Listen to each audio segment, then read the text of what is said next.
Oh my god. I'm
not sure.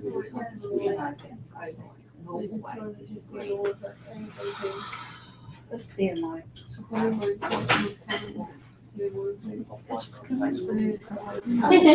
Facebook stalk, you can doubt Facebook stalk always. I don't have anyone. Oh, hang on a second, hang on.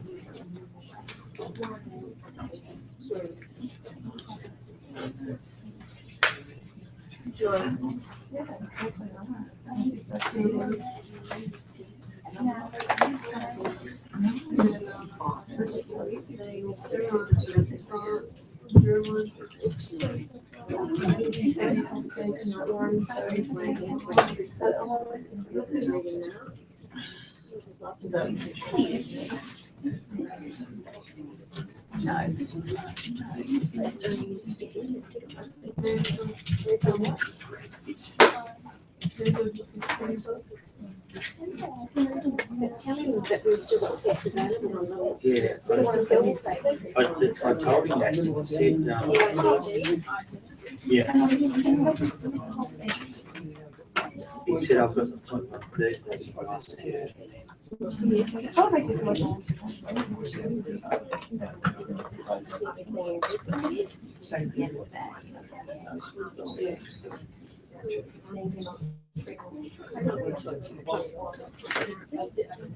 go sit up the back. Because he was really, Sit up in the back too. you know, the group things. Just so that you've got to sit comfortably. Bread.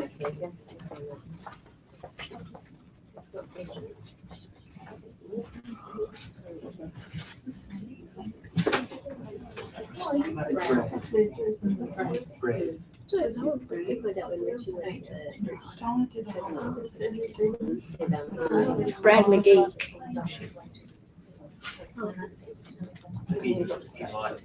Moonlight by different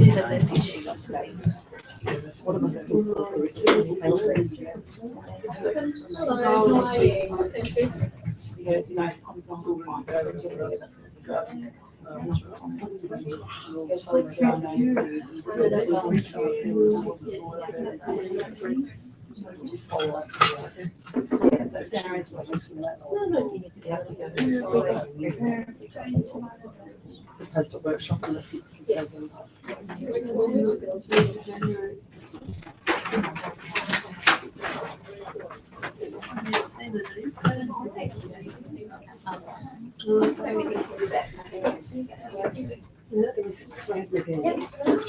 Although I don't really see it.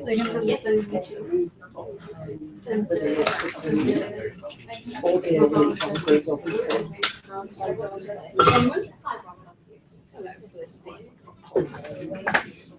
Oh, thank you.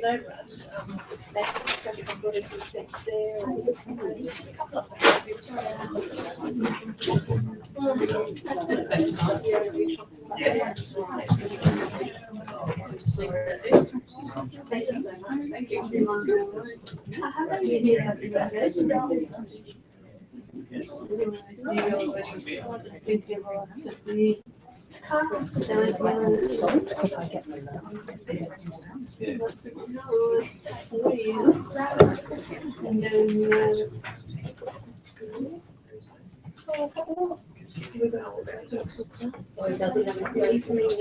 Doesn't have an appointment.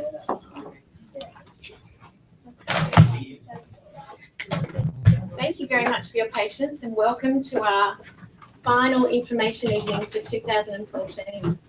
Before I get started, I'd just like to welcome all of our viewers who are watching from home tonight. We do have an online audience, so please don't be concerned about these cameras and microphones. They're focusing only on the guest speakers so that we can communicate with people who are logged in from a distance. And really exciting to be able to communicate with people who can't get to us when they do come from such a long way away. We have people from, I think, Roma, Toowoomba, and all over far north Queensland watching our seminar tonight. So welcome to all of you.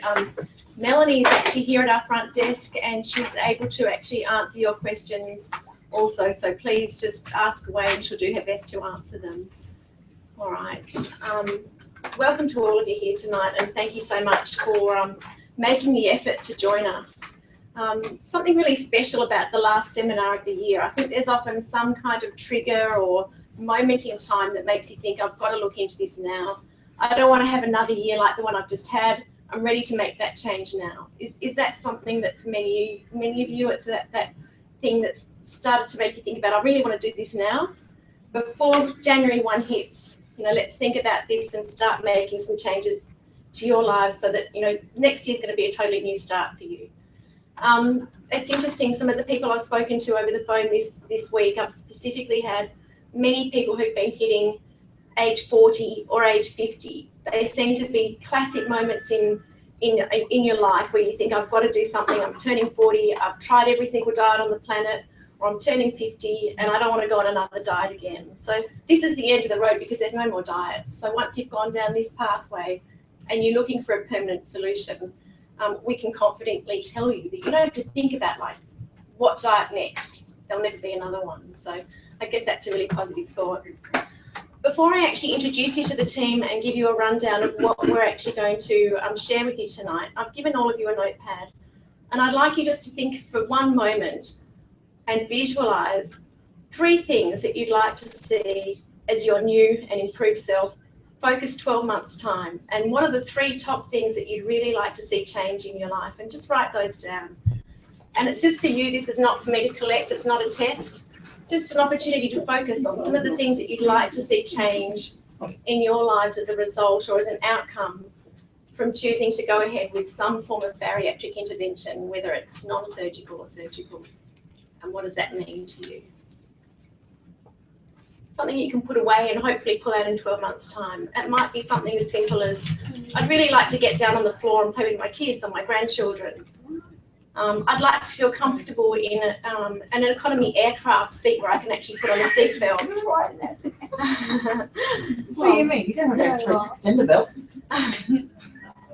So whatever it is for you, just take a moment to write that down. And then just keep it and put it aside for yourself. You could also welcome to use your notepads to write down whatever questions you've got tonight, because tonight is really all about you and the opportunity for you to ask as many questions as you can and to leave here as well informed as possible before the close of tonight's presentation. So just while you're finishing that off, I'd like to introduce myself. My name is Felicity. I'm the CEO here at Weight Loss Solutions Australia. And this has been a work of passion of mine for entering into 15 years now. And I've been able to see so many changes in the whole world of bariatric surgery and how we're able to address the problems and treat patients. Once upon a time, it was really just a one-size-fits-all solution. When I first started in this industry, we only had the gastric band to offer, and that was it. And we've seen some incredible results from that procedure. But things have changed so drastically in the last 15 years that we're now able to individualise and look at each person and work out and tailor for them what is the best procedure for you and what's going to give you the best long-term outcomes. And there's so many different factors that come into working out what is the best procedure for each individual. And tonight we're going to go through all of the procedures that we're able to offer you here, so surgical and non-surgical, and give you some insight into how each of the procedures functions and works and how we work with you as a team to support you in your journey and into the future down the track. All right, so I'd like to introduce you to our team. Tonight you're going to hear from Carol, who is a registered nurse with many years of experience and has worked alongside me here at Weight Loss Solutions Australia for most of the years that I've been here as well. Tonight she's actually going to give you a complete overview of all of the procedures and answer all of your questions. She's also going to give you a bit of information into why we offer bariatric surgery in the first place. We have 2 nursing staff members on team, so Carol is one of them, and most of her time is spent on reception, but she's actually able to guide you through the whole surgical process. Our other nursing staff member, Michelle, she's not here tonight. She's our clinical nurse coordinator, but also is highly experienced at management of bariatric patients and in particular gastric banding adjustments. So she's a great resource and part of the whole allied health support team that will work with you alongside our dietitians and psychologists throughout the process. Melanie, many of you may have already spoken to Melanie before coming here tonight. She's our patient relationship officer. And tonight she's actually going to share with you her own personal story of bariatric surgery. So a great resource for all of you to have Melanie on staff to be able to discuss those intimate details from a patient point of view. So I'm sure you'll really get a lot out of hearing what she has to say tonight. We have our 2 dietitians here with us tonight, Peter and Bonnie.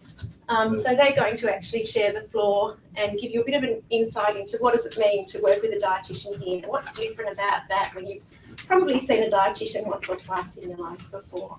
So quite a different process and a different context, and we hope a very different outcome as well. Warren is our psychologist who's here tonight, and he's going to give you a bit of an insight into the role of a psychologist in the team and what to expect typically when you come and see him. And what about the aftercare? How does that look and how does that work? Michelle at the back is one of our reception staff members, but she also, we tend to multitask here. We draw on all of the skills of our team to do all sorts of different things at various times. And Michelle's also a chef. And at various stages throughout the post-op program, she actually runs with other guest chefs cooking classes for patients, among other things. So it's a very diverse program that we offer here. And Olivia is our newest team member, and you'll find her as part of our administration team. We also have another guest patient who I'll introduce to you later on in the evening, who's going to give you his very new, insight into what it's like for him to have been a gastric sleeving patient. So I'll leave that for a little bit later. Please make the most of the opportunity to ask your questions interrupt whenever you'd like to. If you've got something that you really want to ask, just ask away. We're here for you. All right, I think I will now pass over to Carol to run through the procedures for you. Please make her welcome. Thank you. Thanks, Felicity, and thanks everyone for coming. It's great to see everybody come out. What a great day it's been, hey? Beautiful sunshine again.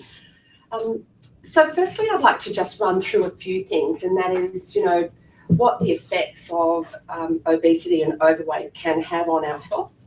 So a lot of you, or some of you, may experience some of these or know people who have these things, and that might be one of the catalysts as to why you're actually here.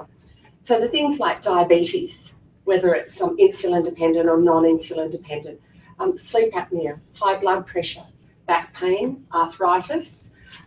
Some cancers have been linked to the disease of obesity.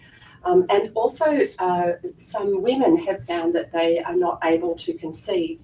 So that's been some of the problems that we have noted over the times that we've actually been dealing with this, just being here and seeing all of the patients come through our rooms. We've also seen the resolution of some of those diseases and illnesses, sometimes not complete resolution, but certainly a great, just great benefits from having the weight loss surgery. That's one of the reasons why we get so much joy of working here, because it's not only seeing people lose weight and be more active with their children and doing those sort of things, but it's actually seeing people regain their health. And, the smiles on their faces as to the fact that they're no longer taking pills, or they don't have to worry about having that CPAP machine on their face when they sleep. So it's a really rewarding role for us to be able to see everybody improve their health. So tonight I'd like to talk to you about the three main procedures that we offer here. We'll go through each one individually. I'd like to talk to you about the least invasive, which is called the Orbira intragastric balloon. Then I'll move on to talk about the gastric band, and then I'll go on to talk about the gastric sleeve. Is that okay? Okay, so let's start off with the intragastric balloon. Is anybody here interested in the balloon at all? Yeah, maybe? Okay, so why it's the least invasive is because you don't need to have an operation to have it done. It's done by what's called a gastroscopy, which means that camera goes down through your throat into your stomach, checks your stomach first, and the balloon, which looks like this, is inserted into the stomach, and then it is inflated with some coloured saline, and I'll tell you the reason for that in a moment. But the ball or the balloon sits then in the upper part of your stomach. So as you can see here, it comes down, it's inflated, and then it sits down here in the upper part of the stomach. The whole idea for that is that you've got an area then taking up space in your stomach so that you don't feel like eating quite so much. Now, the balloon only stays in for 6 months, and the reason that it is coloured with a blue, it's called a methylene blue, it's a surgical dye that's coloured the saline in this balloon, is because if, for instance, there was any chance or any time that the balloon would start to leak, you would know because you would pass urine as a fluorescent green. So you'd be going, wow, look what I got here. No, but truly, if you were to have that, of course, then you would find out that you'd need to call us pretty quickly. So shall I pass that around for you to have a little look at? So deflated and inflated. Of course, with that one, bear in mind that that's our sample and it does have a lot of air in it, but basically it is filled completely with somewhere between about 600 and 700 mils of saline. And it doesn't move around. It does move around a little bit, but it doesn't move around when you're running or jogging or anything like that. And you don't hear sort of swish either. So that's really after the 6 months, then when the balloon is removed, it's removed in the same way. A scope is put down into your throat, into your stomach. It's got some special claspers that hold onto the balloon and they deflate and suck out the fluid, and then it's just withdrawn. It's a day procedure, so it's a very quick procedure. The main thing with the balloon afterwards is the nausea. So you can get a little bit of nausea or actually sometimes quite a lot of nausea, but it only lasts for a day or two. And then after that, you find that you're actually getting quite comfortable with the balloon, and then you're able to go along with for the next 6 months with having the balloon in and reducing the amount that you eat. The reason that it can't stay in any longer than the 6 months is because it's sitting inside your stomach along with all the gastric juices. So I think eventually the company that makes the balloon may look at or have been investigating trying to get a balloon that will last a bit longer than that 6 months, maybe 12 months, for example. But for now, all we have is the 6 months. And so we encourage everybody to be really astute with wanting to make their appointments and to have that removed. The good part of it, the program that we offer, is the fact that even though you had that balloon removed at 6 months, our program continues for the 12 months. And the reasoning behind that is because after you've got the balloon out, sometimes you find that you want to eat a bit more. So we've got our dietitian and psychologist to help you through all of that, with guidance regarding the food, and the psychologist talking to you about mindful eating and, just trying not to go back to those old habits. So, any questions about the balloon? Nothing as yet? It doesn't matter if something else comes up later on and you have a question, please just ask in any case. So we might move on to the band then. And this is the band. Most people would probably have heard about the gastric banding.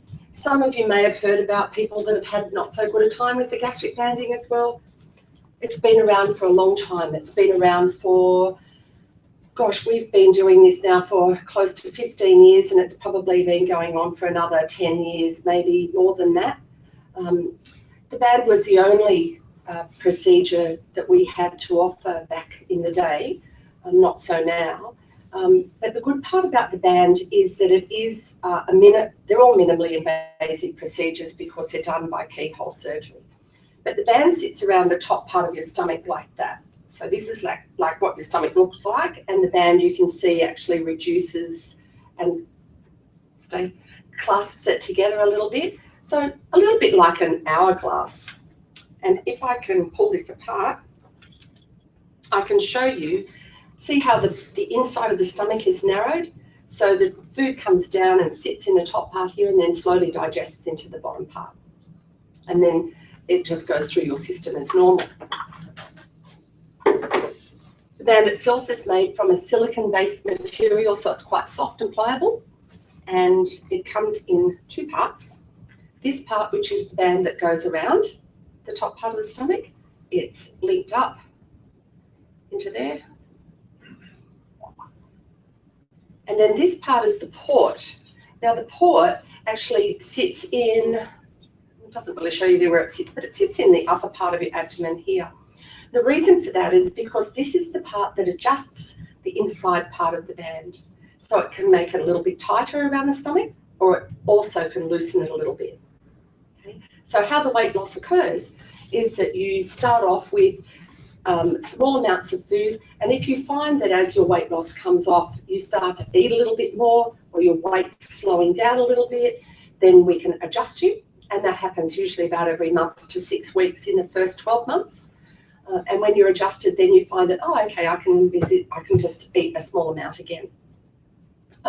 So similarly, if you've got it just a wee bit too tight, you can also have it relaxed. And that's one of the advantages of having the gastric band, is that it's completely adjustable. Now, the band's put in without the intention of removing it. However, it is a totally reversible procedure. So that's one of the advantages of the band as well. If you want to be a little bit more in control of what you're doing, if you like the fact that you can come back and have regular appointments and adjust things to the way you feel, then the band is a great tool. It's to be used as a tool. There are some things that can go wrong with it in the long term. Two of the main things are that it might slip out of position. Now, we don't see that many of it. Happens in about 2% of cases, so it's not many when you think of the amount that we do. The other thing that can happen is that the band might erode onto the inside of the stomach, so it's no longer sitting on the outside, but it goes onto the inside. That's more about 1% risk that happens. So they're very low, but that's the main thing that can happen or go wrong with the band. Recovery is pretty quick. Hospital is only 1 night stay. Your recovery, you're back to work within about a week to 2 weeks, depending on the type of work that you do. 5 small incisions in your abdomen. that's really about it with the band. Any questions about the band or the procedure? No? All waiting for the big one, huh? So let's move on then. So one of the most becoming more popular procedures is called the sleeve gastrectomy. Now, the sleeve gastrectomy wasn't always a primary procedure, meaning it wasn't always the only procedure, or it started off on its own. How the sleeve started off was that people were in a range that were very, very big, and they wanted to have a procedure that the doctors felt like, we want to start off with a smaller procedure, get you to lose a bit of weight first before we go on to the bigger procedure. And that was the sleeve gastrectomy that they started to have.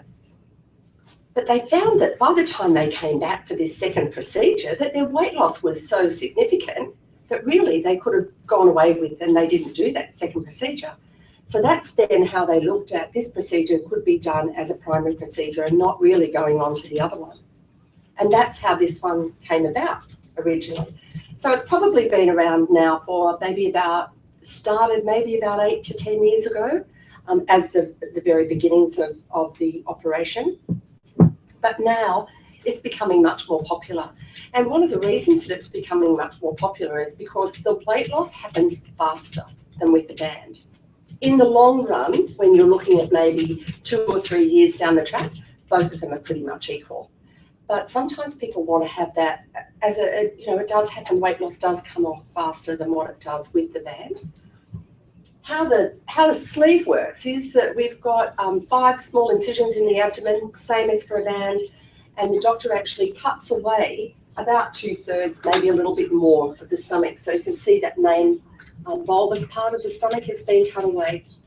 Now, the instruments that they have here, our other nurse, when she speaks, she's an ex-theatre nurse, and she brings out all the instruments and, shows her big guns, which they are like big guns. But what they are like like a gun, and at the end they've got a device that actually cuts and staples and seals all at the one time. It's amazing devices that they've discovered. So what happens is that not only is it stitched on this side, but it's also on this side, or stapled. The staples are titanium, so they're not going to rust. They're not going to go off when you go through an airport thing, so you won't be going off as soon as you go through. They're very safe. So it's all done in one action, which is the best part about it. And it's not only one row of staples, they're like 3 rows of staples. So it's like almost like brickwork that you see on one side of the stomach and the same on the other. The one thing that the doctor is very, very cautious about, and why these machines are used, is because leaking can be one of the main risks with having a sleeve. That's one of the reasons why these instruments are used, because they are so good at sealing and making sure that it's right. But the next day, usually doctor will get you to have a X-ray just to make sure there's nothing obvious there. The other part of the stomach is also, though, that's also sealed, and it's sent away to pathology because it needs to be checked. So not that we've ever seen anything really serious come back, but for example, you might get something back. I don't know if you've heard of a thing called Helicobacter. Helicobacter is something that causes ulcers in the stomach. So if that comes back as positive, with the stomach that's been removed, it's quite likely that the doctor would treat you with some antibiotics, because it's likely that it'll be in the other part of the stomach as well. We don't want that to ulcerate either. So that's the only thing that I've ever seen, and I think I've only ever seen that once. So it's pretty good odds at the moment. The risk of leaking and the risk of bleeding is only 1%, so it's very low. But just to be aware of that's something when you're making a decision that you need to weigh up all things. The doctor will certainly talk to you about that in length. Okay. As I said, with the sleeve, you will tend to lose weight a little bit more rapidly than what you would with the band.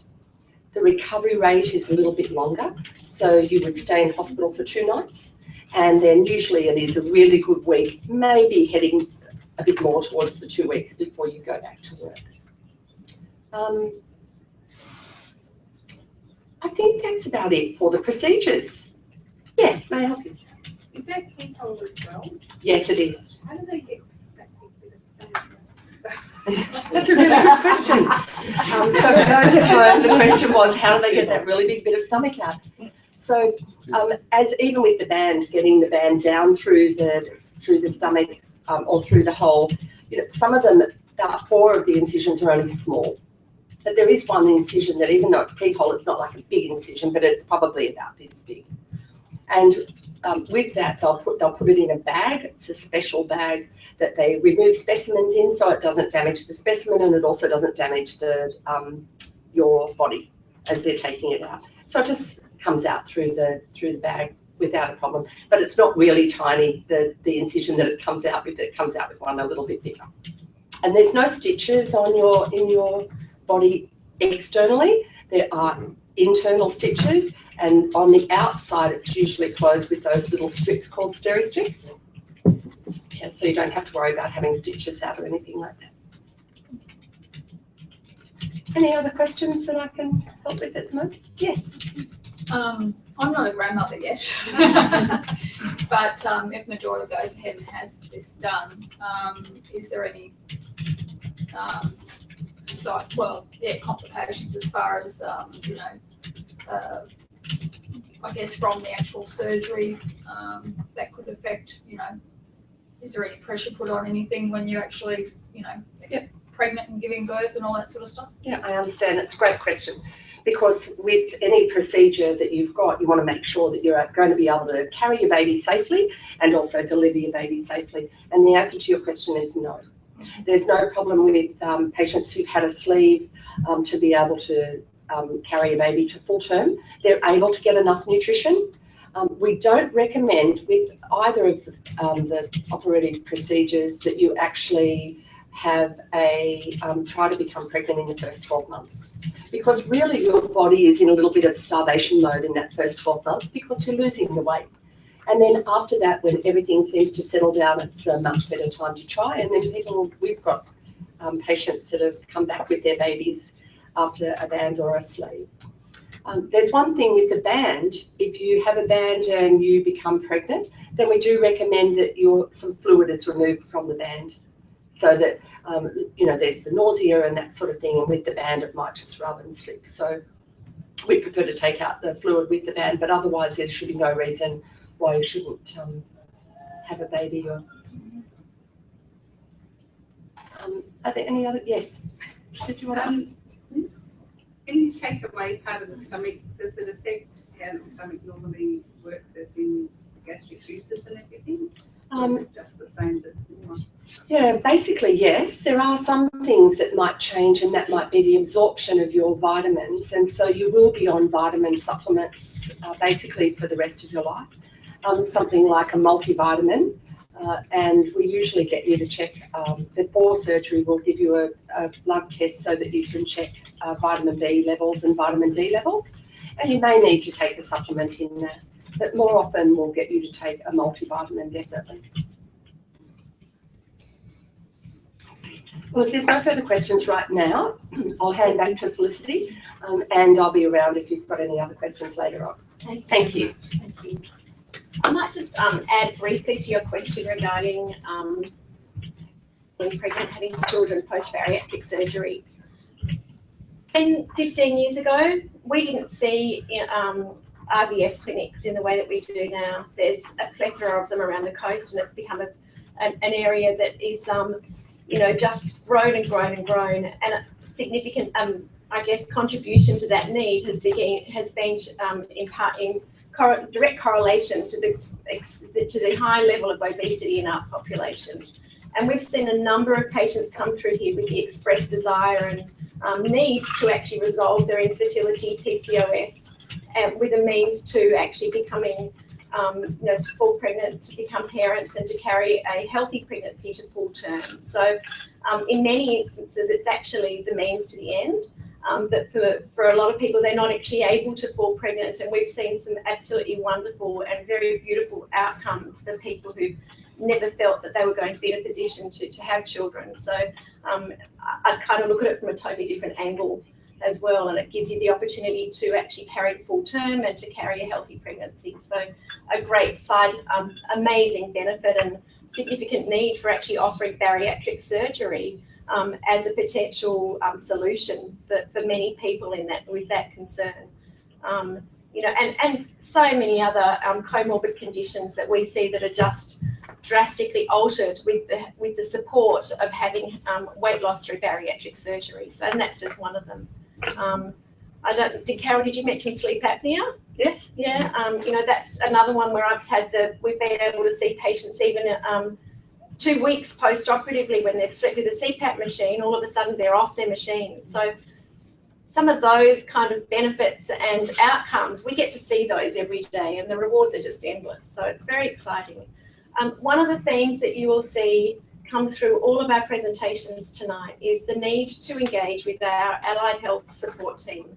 And it's the key, I think, one of the key differentiating factors that makes Weight Loss Solutions Australia just such an awesome place for any patient, really, because beyond surgery, there's so much more to manage and look after and care for a patient going through this journey. It's not a set and forget kind of situation where you have surgery and goodbye. Very different set of circumstances. And that's where we've had such a significant investment in making sure that we're providing you with really high-level skilled allied health professionals. So you'll hear that and you'll learn to understand the benefit and what comes with the whole program that will help you along the way. So I'd like to introduce to you now our psychologist team member, Warren. He's not asleep up the back. No? Good. Please make Warren welcome to give you a bit of an insight into his role. Thank you. Good evening, everybody. I've been with this clinic now for about 7-8 years. And been very fortunate to see probably about 2,500 patients go through some form of bariatric procedure. Obviously, Carol's covered the 3-4 year already, but predominantly those are the 3 most popular in this sort of environment. I also work a little bit in sports psychology, and one thing I would like to share with you is that there are many parallels with sports psychology and weight loss surgery. You've got people that are both chasing goals, dreams, and this quest to have an improvement in their quality of life is much like somebody's quest to be a champion in their sport. And one thing that I've learned in all the patients, it tends to be a relatively common denominator amongst patients, and it's the same for people who are chasing a sports-related goal as well. And that common denominator is that, for example, weight loss, as probably some of you will recognize, can be a very lonely journey. It can be a journey of isolation where you are left to fight the challenges that come with weight loss and fight the challenges that come with curbing your eating habits. So for that reason, one of the things that I've learned and what's become very, very important in this clinic is that we want to surround you with people who are going to be able to help you in various departments. So that you have some clinical support. Fair enough, you probably will have some support at home, whether it's from a partner or family, or close friends. But it's a little bit different when you've got clinical support. And clinical support, a lot of what we do is evidence-based. So we're giving you the best opportunity to get the best possible results you can from the procedure you have in mind. And to do that, we want to surround you with people who can help you in various departments. So obviously dietitians and the nutritional side of things, psychologists, for me specifically, I target behaviors and lifestyle changes that I think are essential to helping you get those good results. So some of the things that I'm interested in learning from our initial consultation, which takes about an hour, and we generally do this at least 2 weeks before surgery for most patients. And in that consultation, I want to know from you family dynamics, relationship dynamics, who are the important people in your life, who are your peers, and who are the people that kind of motivate you more than anything else. And then, of course, the opposite applies as well. And I want to know, what are some of the things and challenges that you find that tend to resurface every time you try and lose weight. Are they people related? Are they specifically behavior related? So basically, I'm looking for those things that are pretty common, that are rather consistent. That whenever you're trying to lose weight, something keeps coming back up and something keeps prompting you to stop, or perhaps you're losing the motivation somewhere along the way. So fortunately, with most of these procedures, or with all of these procedures, the success rate is actually very, very good. When you look at comparatively success rates with procedures like that we offer versus conventional methods of diet and exercise, you'll see that there's a huge discrepancy between the success rates between those two things, or two options.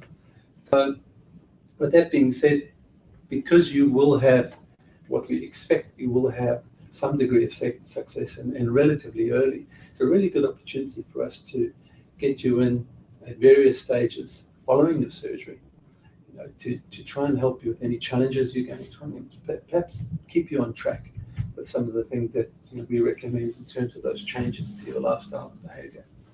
So we have, specifically with me, we have 3 scheduled visits, one at 6 weeks, one at 6 months, and one at 12 months. And those are opportunities for us to catch up, look at the statistical expectations of your weight loss versus what you expect, and make sure that you're on track with those expectations. Look at some of those behaviors and challenges that we talked about initially in our initial consultation, and find ways to utilize the motivation that you should have at that particular stage, because you are starting to win the battle with your weight loss, and find ways to actually capitalize on that, and bring other responsibilities in. So some of the other things that I'd probably also like to look at is, what's your relationship like with food, and what's the attitude towards certain foods, for example. Are there certain foods that keep coming back into your diet that are very, very hard to deal with? And what is the strength of that relationship? Is it a good relationship? Is it a bad relationship? Do we need to find ways to improve the overall family outlook towards the change in attitude and behavior around food in the home? So does that mean we need to perhaps bring your partner in, or other family members, so that we can try and get everybody on the same page? We look at all of those things. So, and the 6-week visit, I might just mention to you, the 6-week visit is our initial contact, and that generally coincides with you going through probably the most challenging period of your journey.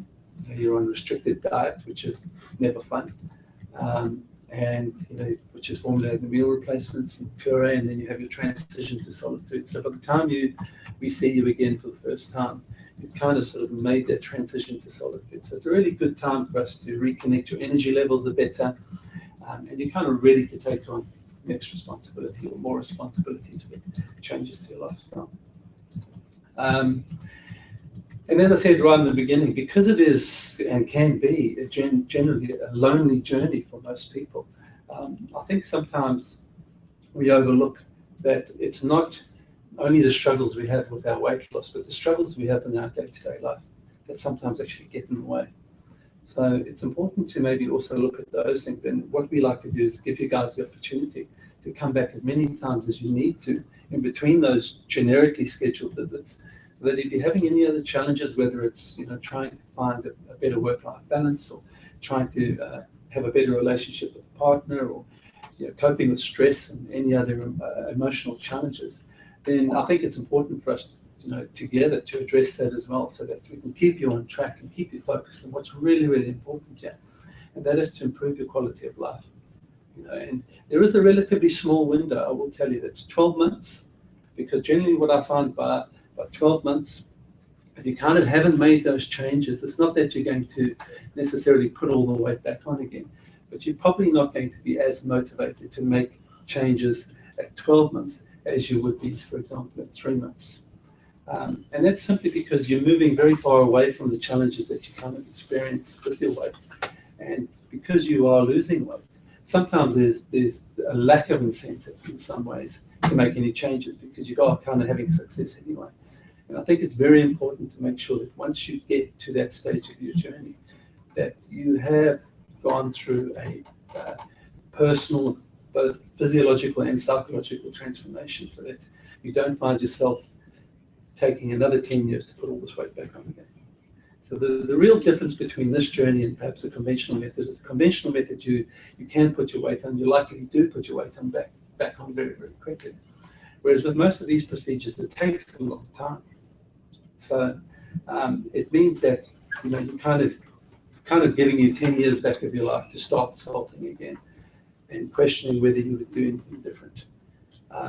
So really, it's important to make those changes in the first 12 months. It's important to get to the end of that first year, and at least having made a strong commitment to lifestyle change, so that you're not susceptible to regaining that weight over the next 10 years. And that pretty much covers my role. So, any questions? Okay. Go on. Come on, one question for the psychologist. There's got to be one. No. Damn it. It's rare that he gets a question. Don't worry, you're not any different from most of our seminar crowds. Thank you very much, Warren. I think the key thing and the key takeaway message for all of you is that connection that you build with the team right from the outset is a key part in your progress long term and what you actually get out of the program for your own long-term success.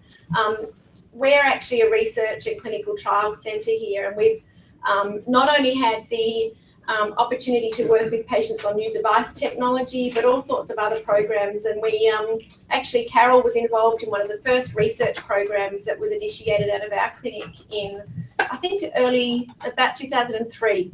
And that research was all about, does follow-up attendance equate to better long-term outcomes for our patient population? And the absolute answer to that is yes, it does. So we want to look at, where are you going to be in 2 years? Where are you going to be in 5 years? And where are you going to be in 10 years? So it's so much more than what results we want to give you with any procedure at the end of 12 months. It's a lifetime decision that we want to see you get those long-term results from. And that's the way we think. And it's a big premise as far as the philosophy of our clinic's concerned, is based on the long-term outcomes. So if you're willing to commit to a procedure, then commit to working with the team who are absolutely there for you every step of the way. So it's a really big part of what we believe in, and we know it's going to bring you great results long term. And it's funny, I think when you first walk through the doors here, you're a patient, but you end up over time becoming friends. We've got patients who we've been looking after now for over 15 years, and they still pop in to tell us what's going on in their lives, which is just such a wonderful thing.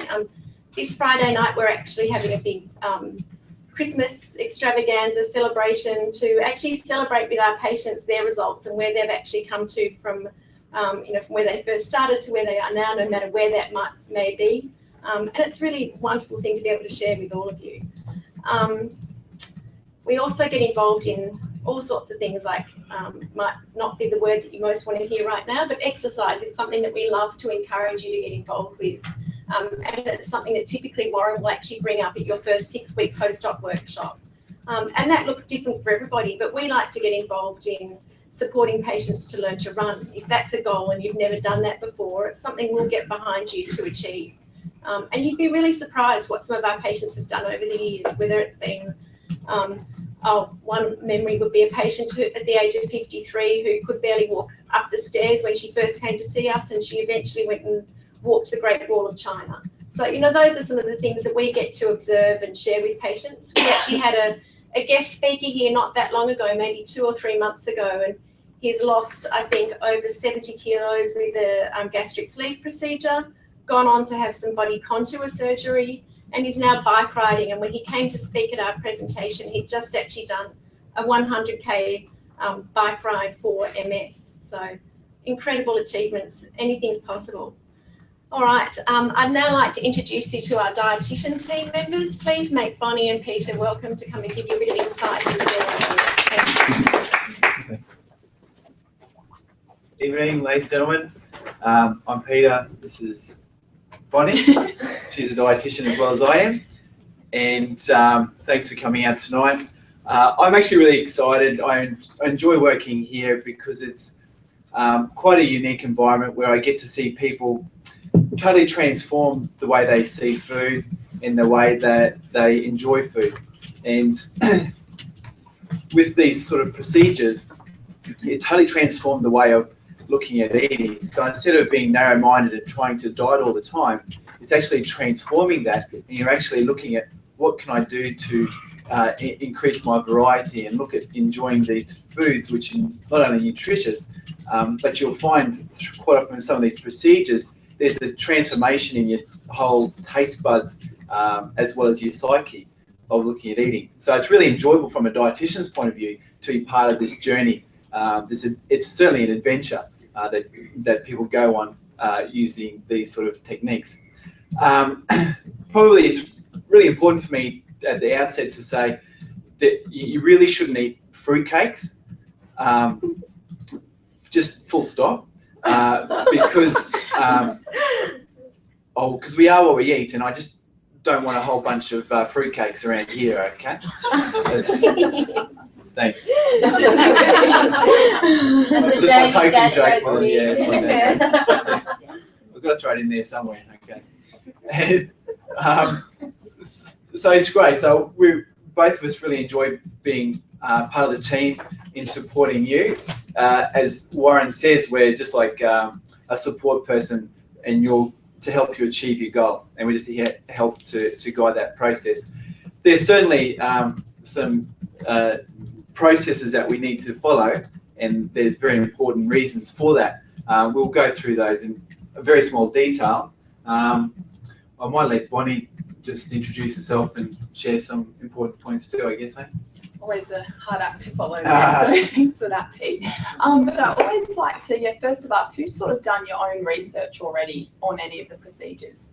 Yep, online or blogs and different things, absolutely. So what you've probably found is there's a lot of information out there, and some may be correct or slightly correct, and others sort of perhaps not so correct. So I think the best thing about coming here to WLSA is you'll be confident that you're receiving the right information for whatever surgery that you're having, and basically it's been shown in numerous studies and sort of research conducted that follow-up or sort of having that dietetic and psychologist support really sees better results in the long term. There's just really no comparison. So having the team members there to support you every step of the way is just cannot really be underestimated. Has anyone sort of seen a dietitian before in the past, or couple there? Yeah, so a few people, yeah.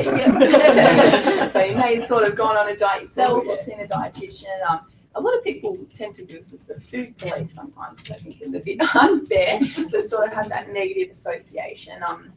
I like to think that we're really here to make your journey as positive as possible and provide that support. So yeah, I think hopefully we're sort of a little bit different to what some people may originally view us in, and some people can be a bit hesitant coming in, but absolutely we like to be approachable, and we're really there to support you. So as Pete said, basically with particularly the band and the sleeve, we do need to sort of follow strict sort of protocols. I guess leading into surgery, we sort of put you on a bit of a pre-surgery diet for 2 weeks, which is basically to sort of work to decrease the size of the liver and minimise the risk in your surgery, so the surgeon has ease of access to your stomach.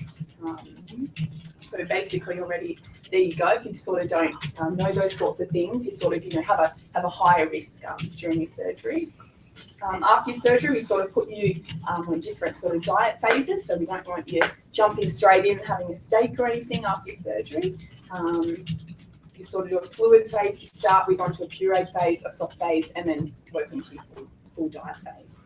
Okay, so things like that are really important. As I said, minimising risk, increasing the chance of great results in the long term. Basically, we can see you, we sort of have certain times that we see you, as Warren said before, but we can really see you as often as you like. Some people like to come back sort of every month, or whatever it may be, because they feel like they need that extra support. We do phone consults as well. If you live a long way away, does anyone live far away? You've travelled a little bit today, or sort of outside the Gold Coast region? Everyone's great. Yeah, a few people. Absolutely. So it can be difficult to get here. So that's why give you a call up. It can be a lot easier. Pete also runs Pete and Warren together a bit of a post-op workshop. 6 weeks after your after your surgery, which is absolutely fantastic for that support. And I mean, you can talk to people who have been through the same thing basically, and you know, someone may say something that really resonates with you and has a similar experience. And I think that's really, really important. You know, we went to a workshop a little while ago, a dietitian sort of workshop in this field in bariatric surgery. And during that day, you know, we talked to many dietitians, and we didn't find anyone that really has the same setup as we do here with the in-house psychologist, dietitian, nursing staff as well. It's absolutely unique, you know. So yeah, I think it's a really sort of special organisation in that way. And as we always say, we would come here if we were having a surgery. So the other thing I think to mention is we've got some exciting things happening at the moment. We're actually working on developing sort of a plate, so a portion control plate. We were going with a different brand before. We're actually developing our own sort of in-house. So you know, you can basically use the plate to sort of serve yourself up suitable portion sizes, you know, sort of carbohydrate, protein and vegetables. So really exciting with that. So yeah, it's not too far away.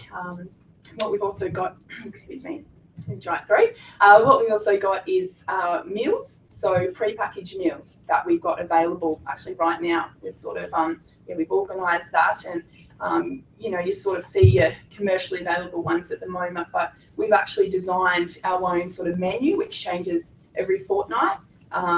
And basically, yeah, you sort of pick them up here twice a week, and you don't have to worry about sort of cooking your own meals or doing your shopping. That's all included, all your meals and your snacks.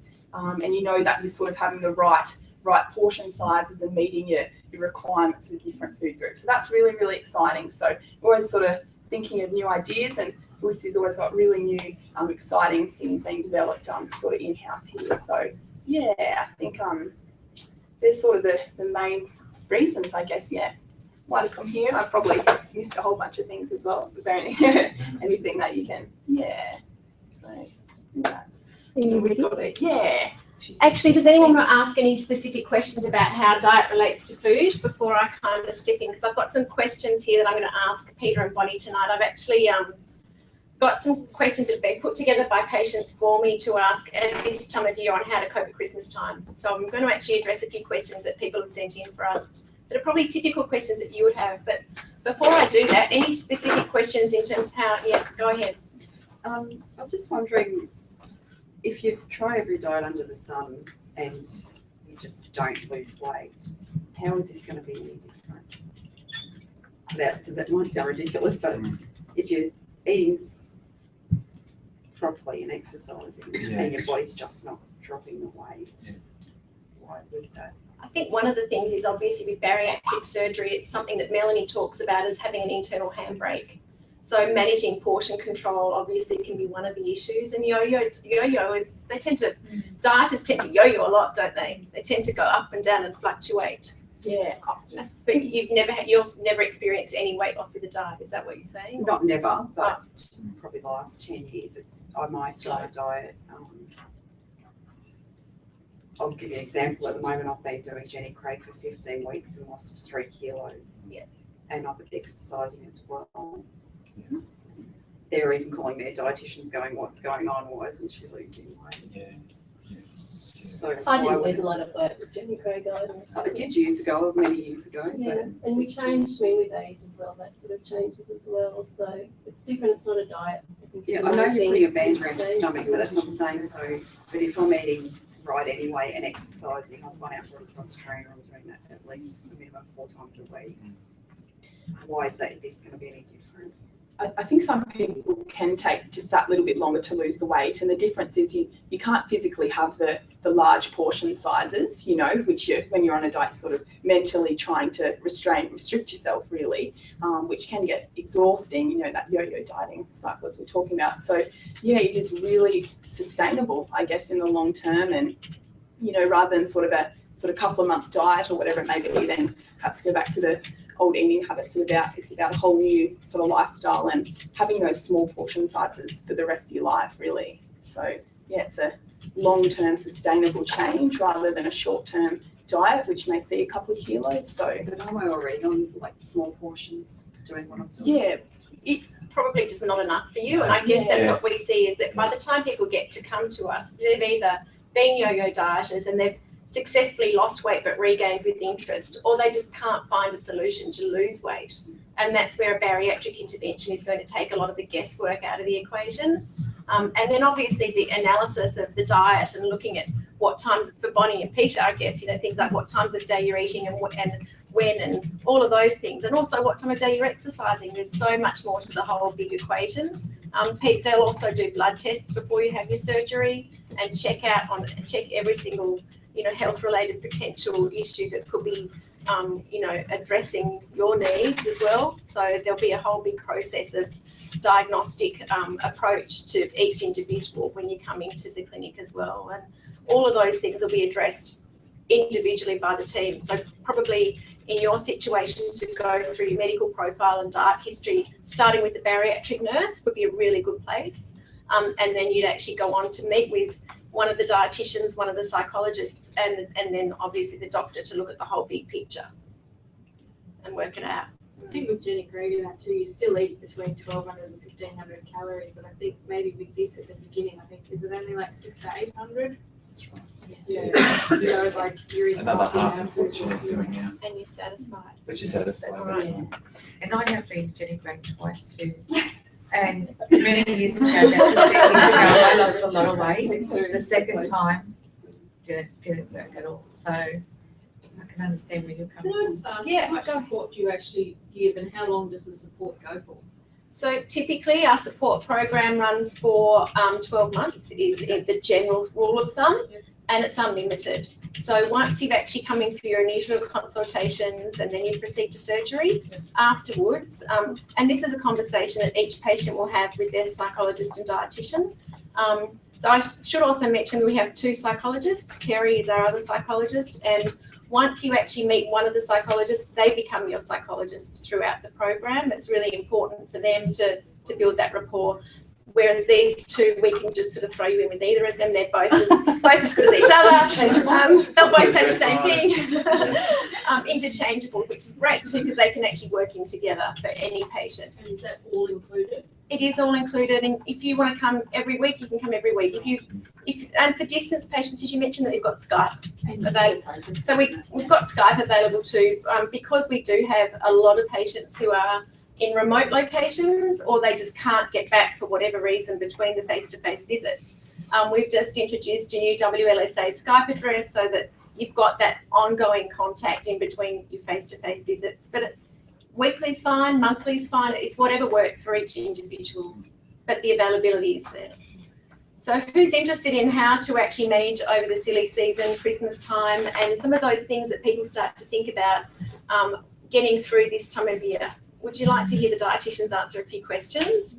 All right, hopefully these are questions that are on the tips of your tongue as well. I should just say that it's estimated that the average Australian puts on 1 to 3 kilos over the Christmas period. And these are just some of the common questions that patients have asked us to ask. So question number 1, I think I'm just going to ask. First one for Peter. Sorry, I do have to put my glasses, I can't read. Okay, so how do I avoid overindulging on nutritionally poor foods off platters at functions? So if there's spring rolls and party pies, etc., what do I do?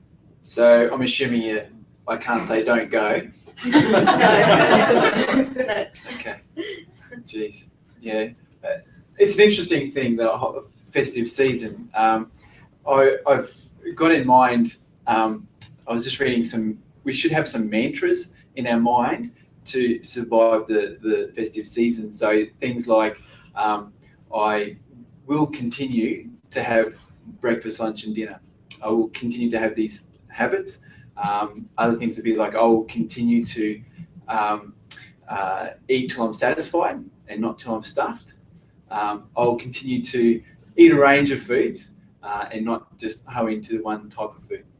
So it's good to be mindful of, at the outset, to have some boundaries in your brain to cover yourself through that time.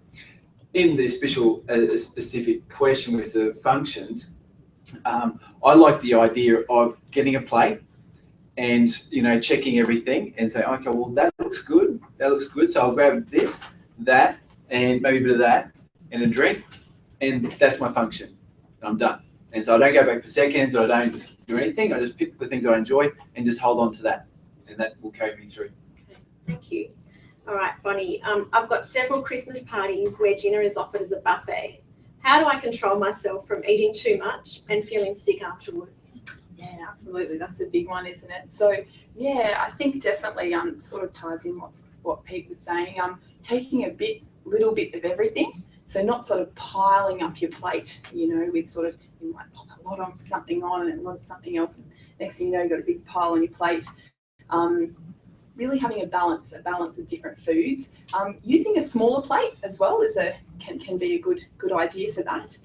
So whether it's the entree size plate, waiting sort of 10 to 15 minutes after you actually finish eating, and then think, am I really hungry, or am I just wanting to go back and sort of have some more? And that's when you can overdo it and really feel sick. So taking time to slow down and enjoy your food. And one serving is usually enough. Absolutely. You find that you normally don't need that second serve. So eat a wide variety of foods, slow down, take your time and enjoy.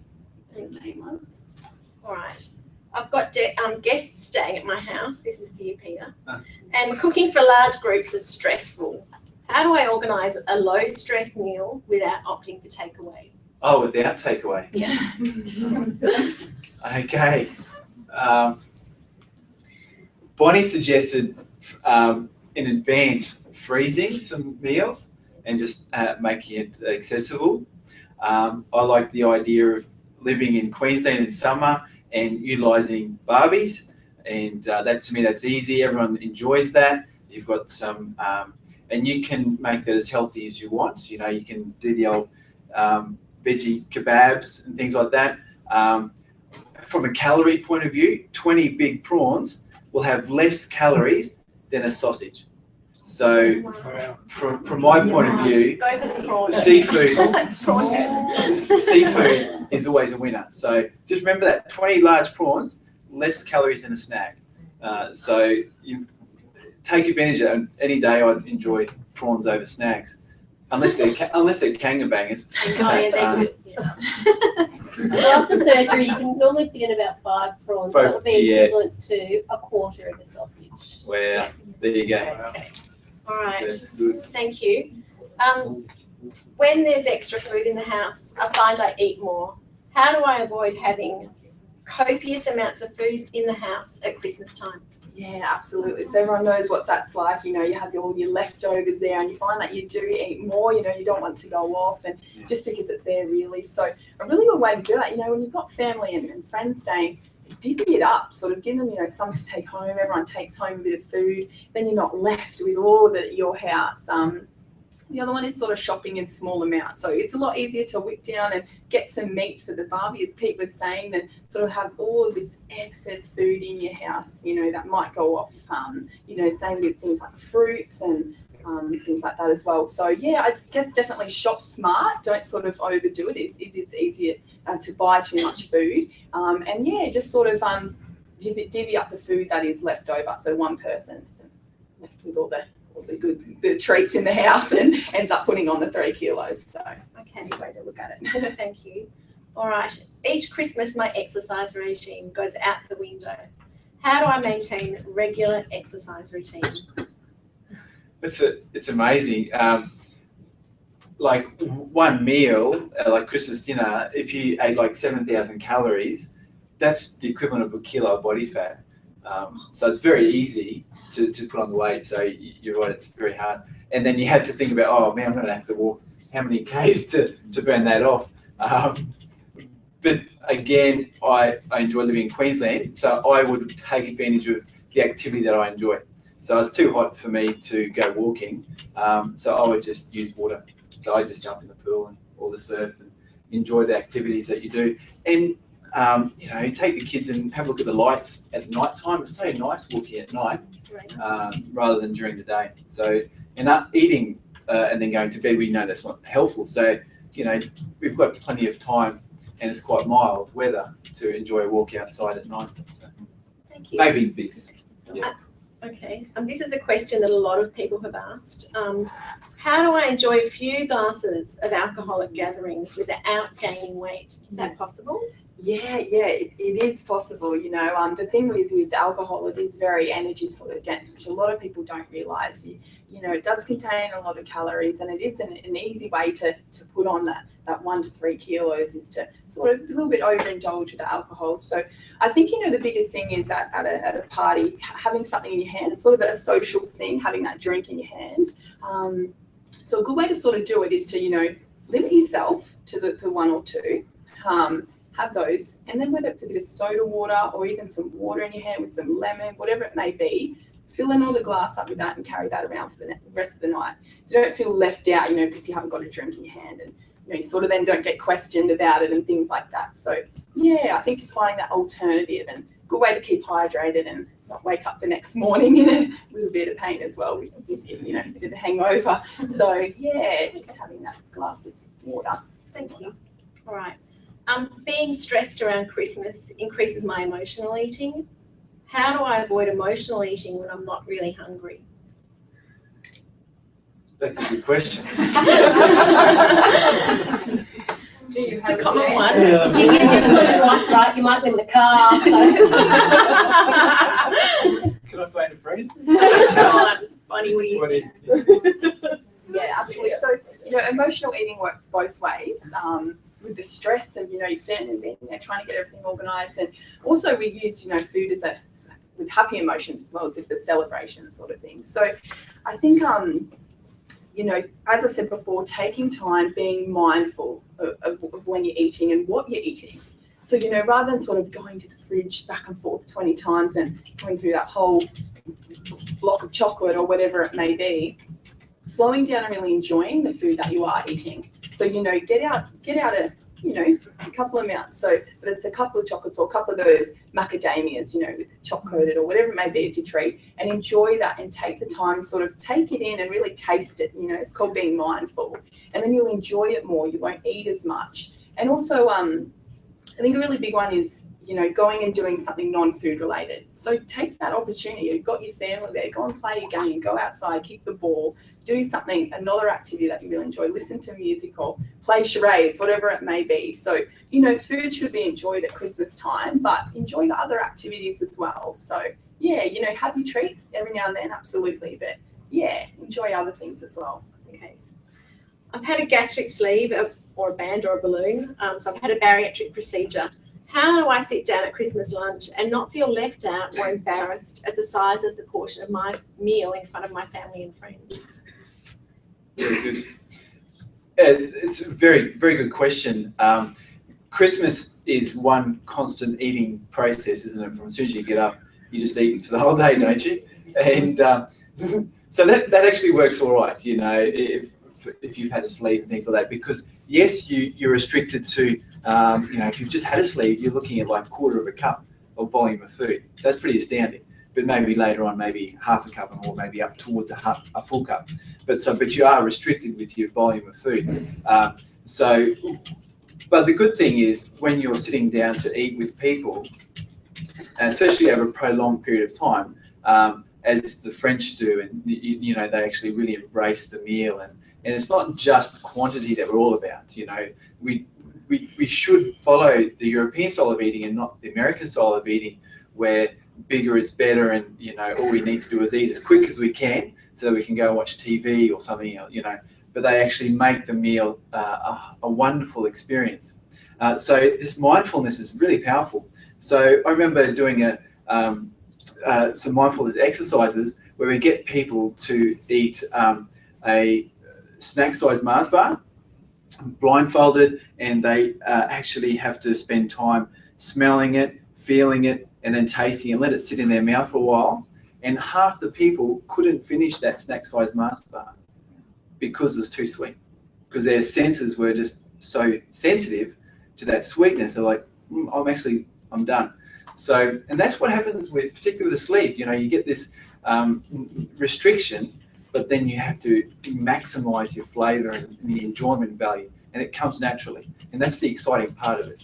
So, sorry, was that the answer to the question? Yeah, great, Okay? fantastic. All right. I love that, and I think you know, mindfulness is a theme that comes through not just through how the dietitians can communicate how to change your attitude to certain aspects of eating and food, but you'll also get a lot of mindfulness techniques that the psychologists will also implement and teach you along the way, and it can be so helpful for so many parts of your life, not just in terms of how you approach food and diet, but if you're not really good at sleeping. You know, there's so many things that you will learn from the process that will come out of this. So I hope that's helped you with just a few tips for Christmas. I hope you enjoyed that. That was something a little bit extra that we thought we'd like to give you tonight. So thank you so much for answering those questions. That was great. Thank you. I hope that was a little bit helpful for you tonight. That was fun. All right. How's everyone feeling? Have you got time to start listening to some patient presentations now? Because this is where the fun part starts. All right. I have to say that our cooking classes here have been a new addition to the program this year. Patients who are part of our program can come to those whenever they like. We run them this year on a Friday morning in our boardroom out the back that has been converted into the most amazing kitchen, and some of the food that has come out of there, and teaching patients all sorts of different things with how to approach food and eating. We've had some incredible events, and Michelle has really come up with some awesome menus. So something to think about when you're engaging with the program, that if you want to be part of those things, you've just got to make the effort to come along. It's a lot of fun, and Peter gets involved with that as well.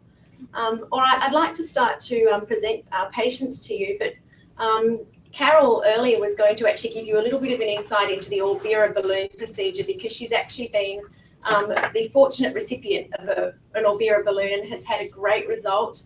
In fact, one of the most wonderful things for Carol has been that she did choose to learn to run with the balloon, and I'd like her to share a little bit of her story. In fact, only 2 days ago, she participated in yet another run.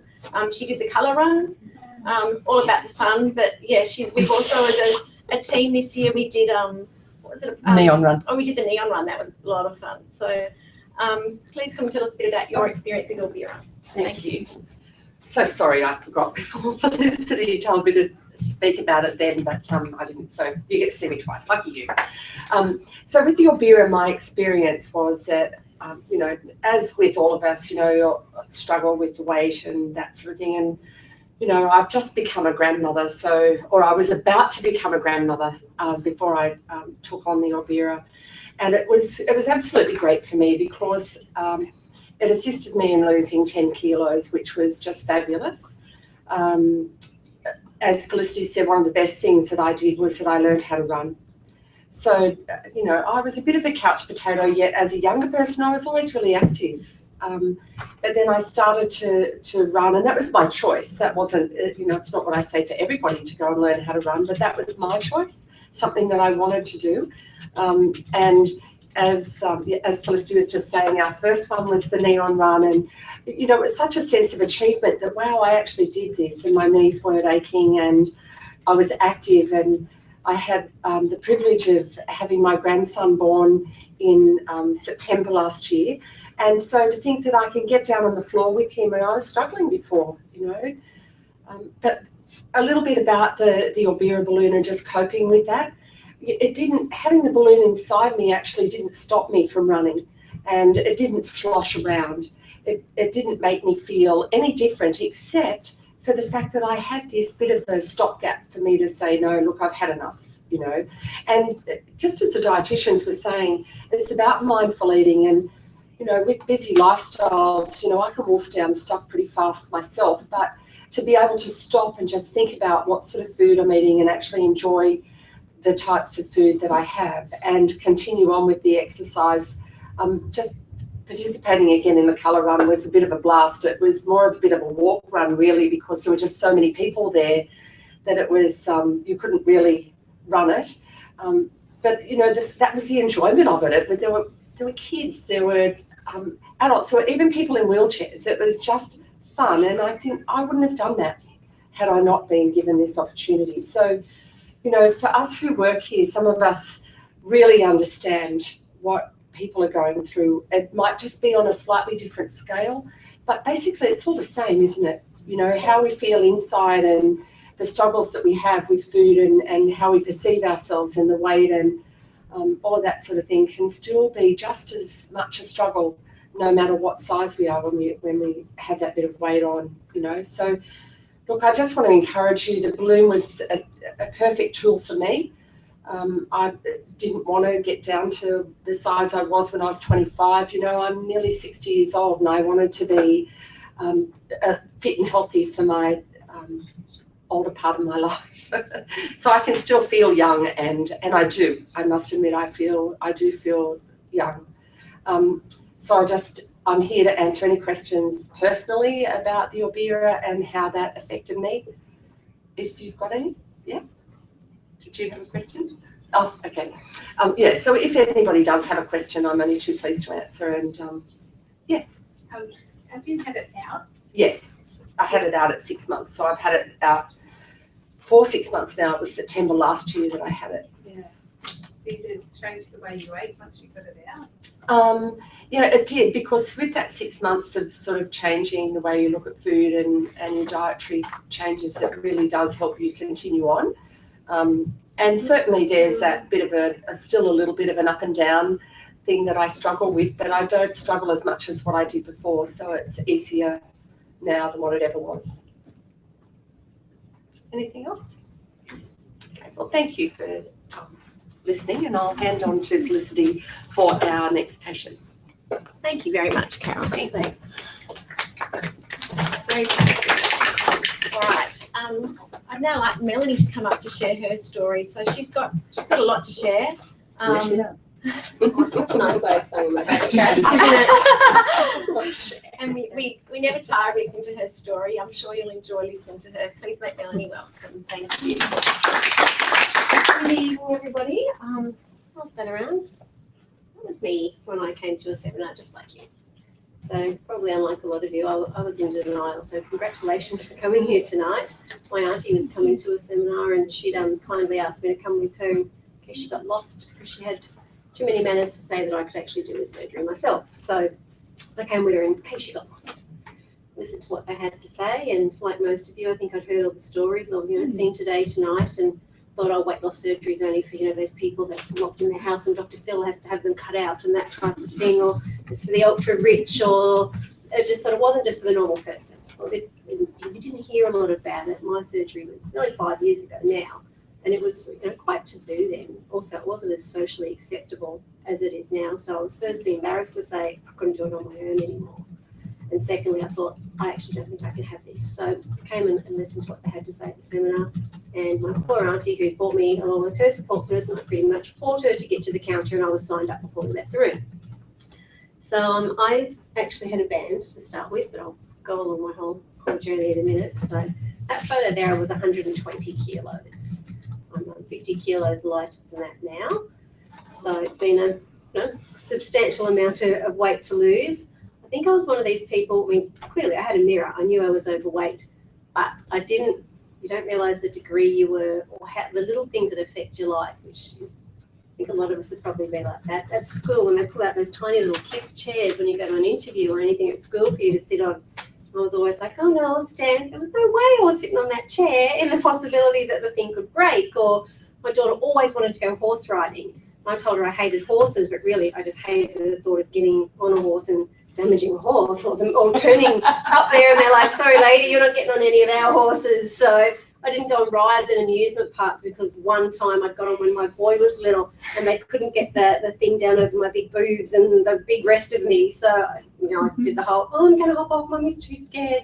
So it's all the little things like that people don't realise. So there's nothing easy about being overweight, nothing at all. It's not only the sheer size of you and the exhaustion, buying clothes, and it's all those little things as well. It was many years later when I was hanging my clothes out, my family's clothes out on the line, I realised I always had to iron my clothes more, because I wouldn't hang my clothes out properly. I hung them out like that, because the sheer size of my clothes next to my family's clothes was really embarrassing. Like my clothes sort of would put a shadow over everyone else's clothes, because they were just so much bigger. So it was things like that that are really confronting. I was also one of these people that would eat in denial. Before I had my procedures, obviously I didn't work here. I was a beauty therapist. My husband had his own business, and we've got 2 kids, so pretty busy. And I wouldn't eat all day at work, because I used to finish at 2:30. But from when I finished work at 2:30 until when I shut my eyes at night, I did not stop. And I justified it because I hadn't eaten all day. Oh, I was so busy today and I haven't eaten all day. So when I'd leave to get the kids, my first stop was always drive through at Zaraffa's. And I'm surprised that they're even in business after I don't drink there much anymore. And I'd always have a white chocolate mocha. I had the largest one they had because I hadn't eaten all day. I had the largest one they had and it was made on full cream milk. It had white chocolate syrup in it, cream on top, some white chocolate sprinkles, and I like the sugar in my coffee because it was 3 times bigger than a normal one. I'd have 3. So I would have that when I left work, and that was a drink because I hadn't eaten all day. And sometimes I'd get a little cookie or something to go with it because I hadn't eaten all day, so I was really hungry. Then I'd get the kids. I didn't count that because I hadn't eaten all day. Then I'd eat it in the car. And if I hit the packet, then I could have something else when I got home. Then I get home and I'm like, oh, I'm not hungry. I haven't eaten all day. So I was just justifying this, give the kids a snack and I'd have a snack as well. And I look at now what I would eat while I was preparing dinner is now equivalent to my whole meal. Just a little bit, I'd have a little bit of this and a little bit of that and a bit of that sausage and oh, I have a bit of the mashed potato. Oh, I'll lick the spoon after I've mashed potato. So it's all those little bits that now are my full meal. So I was having pretty much a small meal before dinner. And then when everyone finished their meals, I'm such a good housewife, I would take their plates from the table, which was really my excuse to eat whatever they left on their plate. So I'm not one of these mums that say you must eat it on your plate because I'm a guts and if I left it on the plate, I'd eat it myself. So I was treating my body like the bin. If leftovers didn't go in the bin, they went straight into my gob. But I didn't count that because that wasn't my dinner and I only ate what was on my plate. So I was just in denial about the amount, the volume of food I was eating, which I never checked Warren's notes, but I'm sure he wrote on there denial about the amount of food she eats. But yeah, so it was just not, it's really confronting. It's actually quite embarrassing. And I was genuinely hungry. I was just one of these people that was really, really hungry all the time. And I'd finish dinner, I'd be straight to the fridge, still chewing the last mouthful going, now what? I just never felt satisfied. So after dinner, I'd be like, oh, I want something sweet. So I'd have some ice cream. I'm like, something savoury. I have some chips. Yep. Maybe I'll have, chocolate. I have something sweet and I have chocolate. Yep. I have some nuts. I think I want something crunchy. And it wasn't until I felt sick when I'd eaten all that I was like, oh yeah, that's nice and full. To me, the feeling of sick was full when I felt sick to me. But then I was nice and full.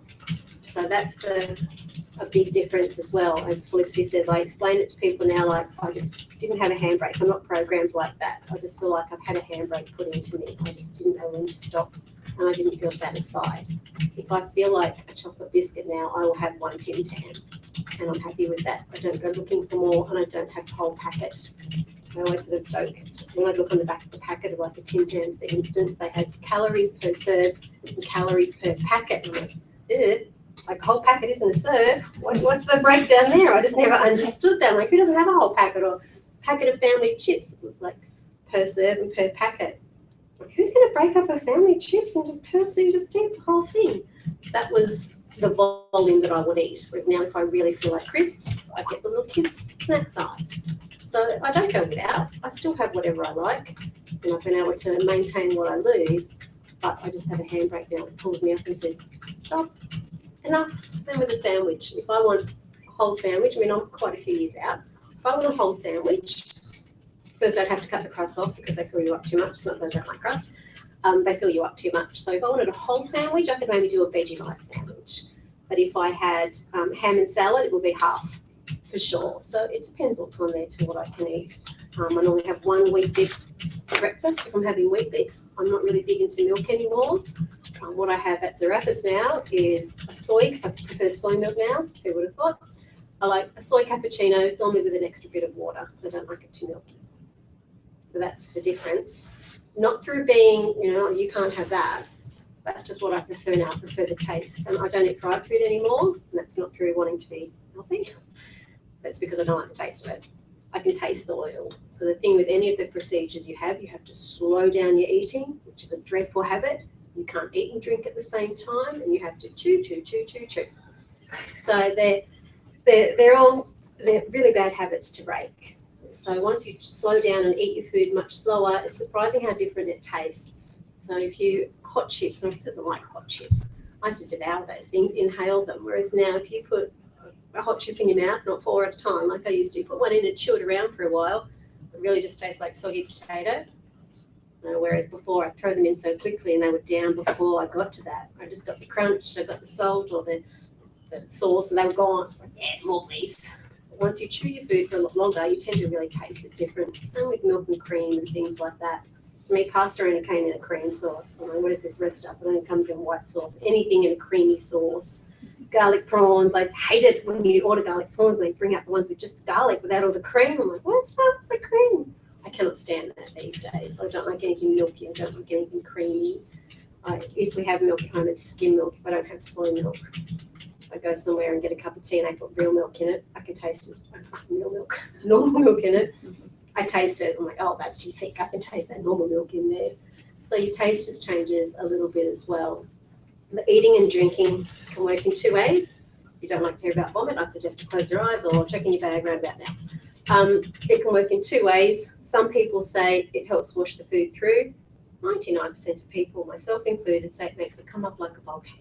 So if you are eating and drinking at the same time, you just don't have the volume for it.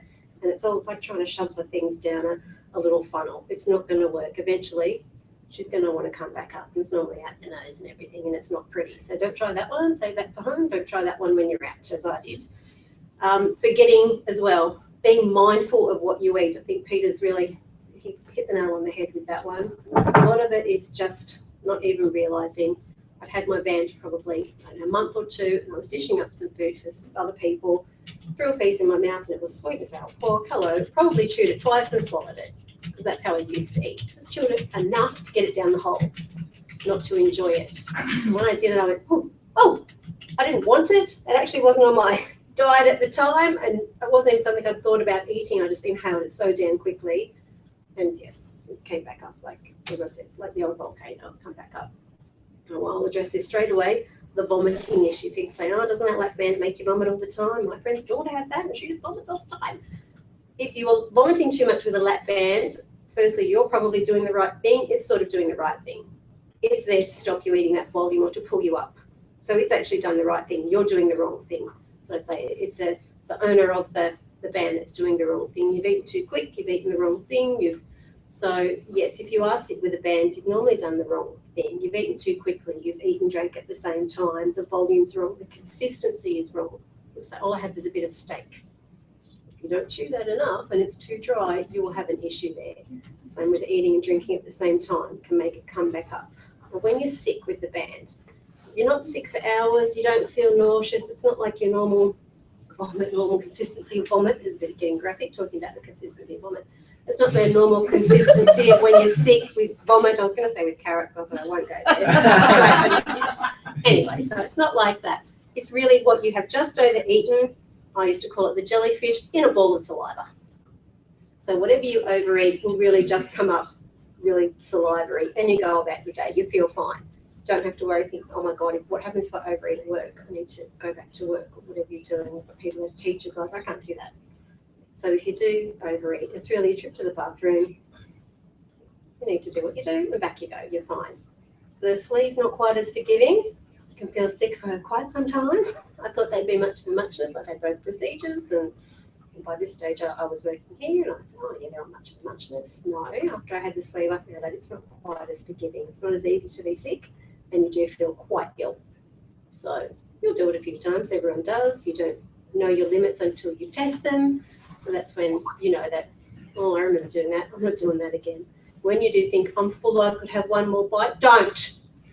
Your body is telling you that for a reason. The reason it's saying, I'm full, it wants you to stop. Don't go, I'll just have one more bite. Because it will say, well, I'm going to kick your butt. So that's how that works. You don't push it. That's the whole point of having it there.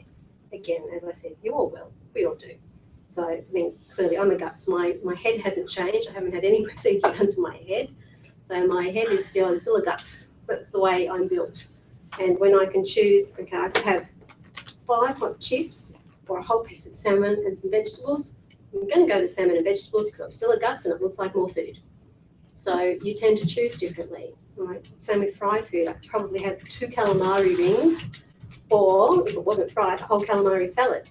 Guts, going calamari in the salad. So you make choices, not through trying to be healthy. That's why I say I'm not It's freaking off that you can never have any bad food again. It's just a choice you tend to make when you can only have a small portion. So you tend to choose differently. So I started with a band. We'll come back to that now. Now we talked about vomit and all those disgusting things. I started with a band. As I said, I wasn't prepared to have weight loss surgery at all to start with when I came here. So excited and I signed myself up. I went home and said, I'm having a lap band. And my husband went, what? I was like, oh God. Yeah, I hadn't really thought about it. I'll get on Google doctor. Worst thing I could have done, of course, because most people who are happy, they're not going to post things on Google. It's normally people who are unhappy. So, but anyway, I read that and thought, no, I don't care. This is for me. I heard them talk. I know what they're saying. I need a handbrake. I need something to stop me. And I'm a bit of a control freak, so I like the idea of the band, so I can have it as tight as I want, as loose as I want. I'm going to a wedding, I want to drop an extra dress size, I can have it tightened up. I'm going on a cruise, I want to eat a bit more food, I can have it loosened up. Suits my lifestyle, busy with kids. Look, I'm still in control a bit. So I'm still in control a bit with this band, so I'm going to go for the band. So that's why I chose the band to start with. Very happy with the band, went on for a couple of years with that. And unfortunately, one of the few complications you can have is slippage. I was not having that thing out no matter what. Or if I cut my arm off before you take it out, because I would just go back to exactly where I was. The reason I got a slippage, I was very ill with a vomiting bug. They'll go, who's the lady who talks about vomit all the time? You know, yeah, I got really sick with a tummy bug, very, very ill, and it caused the band to slip a bit. And at that stage, the doctor said, oh, we can take it off and just fix it, or you can have a sleeve. Well, when I originally had the band, I was not prepared to commit forever. I thought, well, I've done so many diets, like all of you probably, I've done, you know, the all carbs and the no carbs and the all protein and the no protein and the shakes and Jenny Craig and Weight Watchers and the pineapple diet and all those great diets. And I lost weight on all of them, but it always came back. So if I lose 10, it would come back with a couple of friends and I put back on 12. So it's not that overweight people can't diet, and probably like all of you, it absolutely irks me when people say, why don't you just go on a diet and do exercise? Overweight people are actually great dieters because we've done them all. And people have no idea what it's like to do those diets. So we've done all the diets, we just can't do them forever. I lost a lot of weight with the pineapple diet, pineapple for breakfast, lunch and tea, but I don't want to eat pineapple for breakfast, lunch and tea for the next 35 years. So that was the thing, I wanted something more long term. So I just wasn't prepared to, when I heard about the sleeve, I went, nope, I'm still a bit scared. I'm not signing on to this forever. When they say the words forever, you can only eat a small portion forever. It's like, no way, I love food. So I'm not signing on for that. So the joy of them is you can still love food. Funny thing was, after I had the band and you come home, you're just on a fluid diet, I cooked up a storm. My family were like, what are you doing? So I like food, but I still want to be around food. Just because I can't eat it at the moment, it was my way of still getting around food, hanging out with food. So that was what I did then. So that's why I chose the band. I'm still comfortable. People say to me now, would you, if you had had your whole time again, would you have started with the sleeve? And I said, no. I just wasn't ready myself to have a sleeve. I didn't know how I was going to cope with this. I thought, another diet, is this going to work? And how does it work? And what do you mean when you say I could vomit? And what are these adjustments? They talk about adjusting your band, and I imagine this horrific big needle and being in agony. The first time I came for an adjustment, I was absolutely shaking. You'll read a little thing in the bag, it's called My First Band Adjustment, and that's me, I'm embarrassed to say. And I was laying there, I was sort of doing, taking a big breath and waiting, and they were feeling around for my port, and I grabbed onto the side of the bed by this stage, and the doctor came back with this little band-aid, and I went, oh, it was over, and he had this fizzy little band-aid that I was so embarrassed when he stuck it on. I'm like, can't I get a bandage or something to show what I've just have done? And it was nothing. It also took 5 minutes. I'm probably exaggerating, probably didn't even take 5 minutes. So don't panic about band adjustments. I was really nervous, and they didn't go into a lot about band adjustments when I had my band. So I was really nervous coming for that first adjustment. When you want me to come back in another 4 weeks, I thought, oh Lord, I can't do this every month or so. But it's really not a big deal. Doesn't take up a lot of time, doesn't affect your life at all. So band adjustments are a real quick thing. They're also cheap. I mean, your first 3 or 4 are sort of free, and after that they're $50. So if you do need a band adjustment, it's not a big out-of-pocket thing. It doesn't take a lot of time. It's certainly not painful at all. So that was with the adjustments. But anyway, time went on. I ended up with the sleeve. I was a bit apprehensive about having another procedure, but it also it definitely put my mind at ease. You're going to say, okay, that's weird in a minute when I tell you how much weight I put on. I had to have the band out and you have to wait a few months to have the sleeve just for your stomach to settle. So I had my band out for 8 weeks and I put on 9 kilos. It just showed, by this stage I knew what I should be eating. I was used to the smaller portions, but it just showed that I can't help myself. I really is. I said, I'm not programmed that way. So in 8 weeks I put on 9 kilos. It was also sort of a hot time as well, and it was January. I thought I'll just live on ice blocks and water, but again, mine didn't hear that. And damn Coles, because they always bring out those hot cross buns in January, so I was getting into those. So things I knew I shouldn't have and I wouldn't normally eat. Again, I couldn't have a little bit. I'd look down and go, oh my goodness, I've eaten a whole packet, or oh God, I've eaten a whole steak. So to me, it just proved that I just don't have that handbrake. So when I went on to have the sleeve, I was really comfortable having that as well. And it's, again, easy to maintain. I think I talked about the difference with eating and drinking. We were talking before about wine as well. I think Bonnie, oh, got a question. Sorry, Sorry, go ahead. Online. One of the attendees online has asked about, were you embarrassed, or not necessarily you embarrassed, they might feel embarrassed about having a procedure and not telling their friends. I know you've talked about that in the past. Maybe you'd like to sort of address that initial. Yeah, that to tell or not to tell. I originally, clearly as you all probably figured out, I've got a big chat and I love to have a chat. And I was a beauty therapist, so I used to see lots of people, so it gave me lots of opportunity to talk people's heads off. The first day after I'd come to the seminar, I told every poor sucker who lay down on my beauty bed what I was having done and gave them the graphic details of what I'd heard the night before. Quite a few were positive, but a few did the whole, that thing. Oh, that lap band will make you throw up all the time. Oh, my friend's auntie's cousin's brother in America, he died from that. You're like, oh my God. So again, people are quick to tell you some horror stories. Another lady whose legs I was waxing looked at me and paused for a second. She said, I've had that done. Have you really? She said, yeah, there's heaps of us. You wouldn't even know. We don't have a big sign, saying what you've had done and you're walking around. She said, I just choose not to tell everybody. So I thought, okay, I just had 1 or 2 reactions where people looked a little shocked. I thought, I'm not going to tell everyone now. I think I'll just keep it to myself. And they'd all see me go on so many diets. Everyone like, oh, she's on another diet. She's going to be a cranky cow. Because I'm always a cranky cow when I'm on a diet. She's going to be a cranky cow again for a few weeks. Then she'll put all the weight back on. I also was a little bit embarrassed. I thought, if this doesn't work, what is there now? So I was really worried about telling people, thinking if this doesn't work, I'm going to be pretty embarrassed. So then I stopped telling people. That stopped for a while, and I had a lady who always used to come and have beauty services with me, and every 2 or 3 months. She was having a treatment this day. She rubbed my arm as she was leaving. She said, will you be here next time? I went, yes. Why is that? She said, you're losing so much weight. Are you okay? I went, oh, okay, it's time to out myself because people think I'm dying. So I had to explain to her that I wasn't terminally ill. It was a choice I'd made and what I'd had done. Oh, really? By the time you've had it done and you're losing weight, people, if they're going to bag you, they just do it behind your back, not to your face anymore. So that's one good thing. Talk about me behind my back as long as you want. But when they realise it's working and what you've had done. And since then, I've had 3 family members also go on to have it done. Some people say, would you recommend it to your family? I'm like, hell yes. And part of my family have had it done. Another thing, we were talking about Christmas before, and someone talked about being embarrassed about their plate size. I actually sort of gloat about my plate size. I'm from a big family, I'm afraid. We follow the American way. We eat food and we eat plenty of it, and then you lay down and rest after you've eaten it all. We're not European eaters, not by any means. So we're big eaters. We celebrate with food, we commiserate with food. Celebrations, there's lots of food, and someone passes away, there's lots of food. Someone gets divorced, lots of food. So there's always lots of food. That's how you show your love with food. I'll cook you a nice meal, or come over and have a nice, we'll have some cake. So to us, that was a way of showing love as well. So that was a thing you have to get used to. Like, oh, I can still show love and do that for you, but it always have to be around food. Why don't we meet in the park and go for a walk instead of meeting over cake?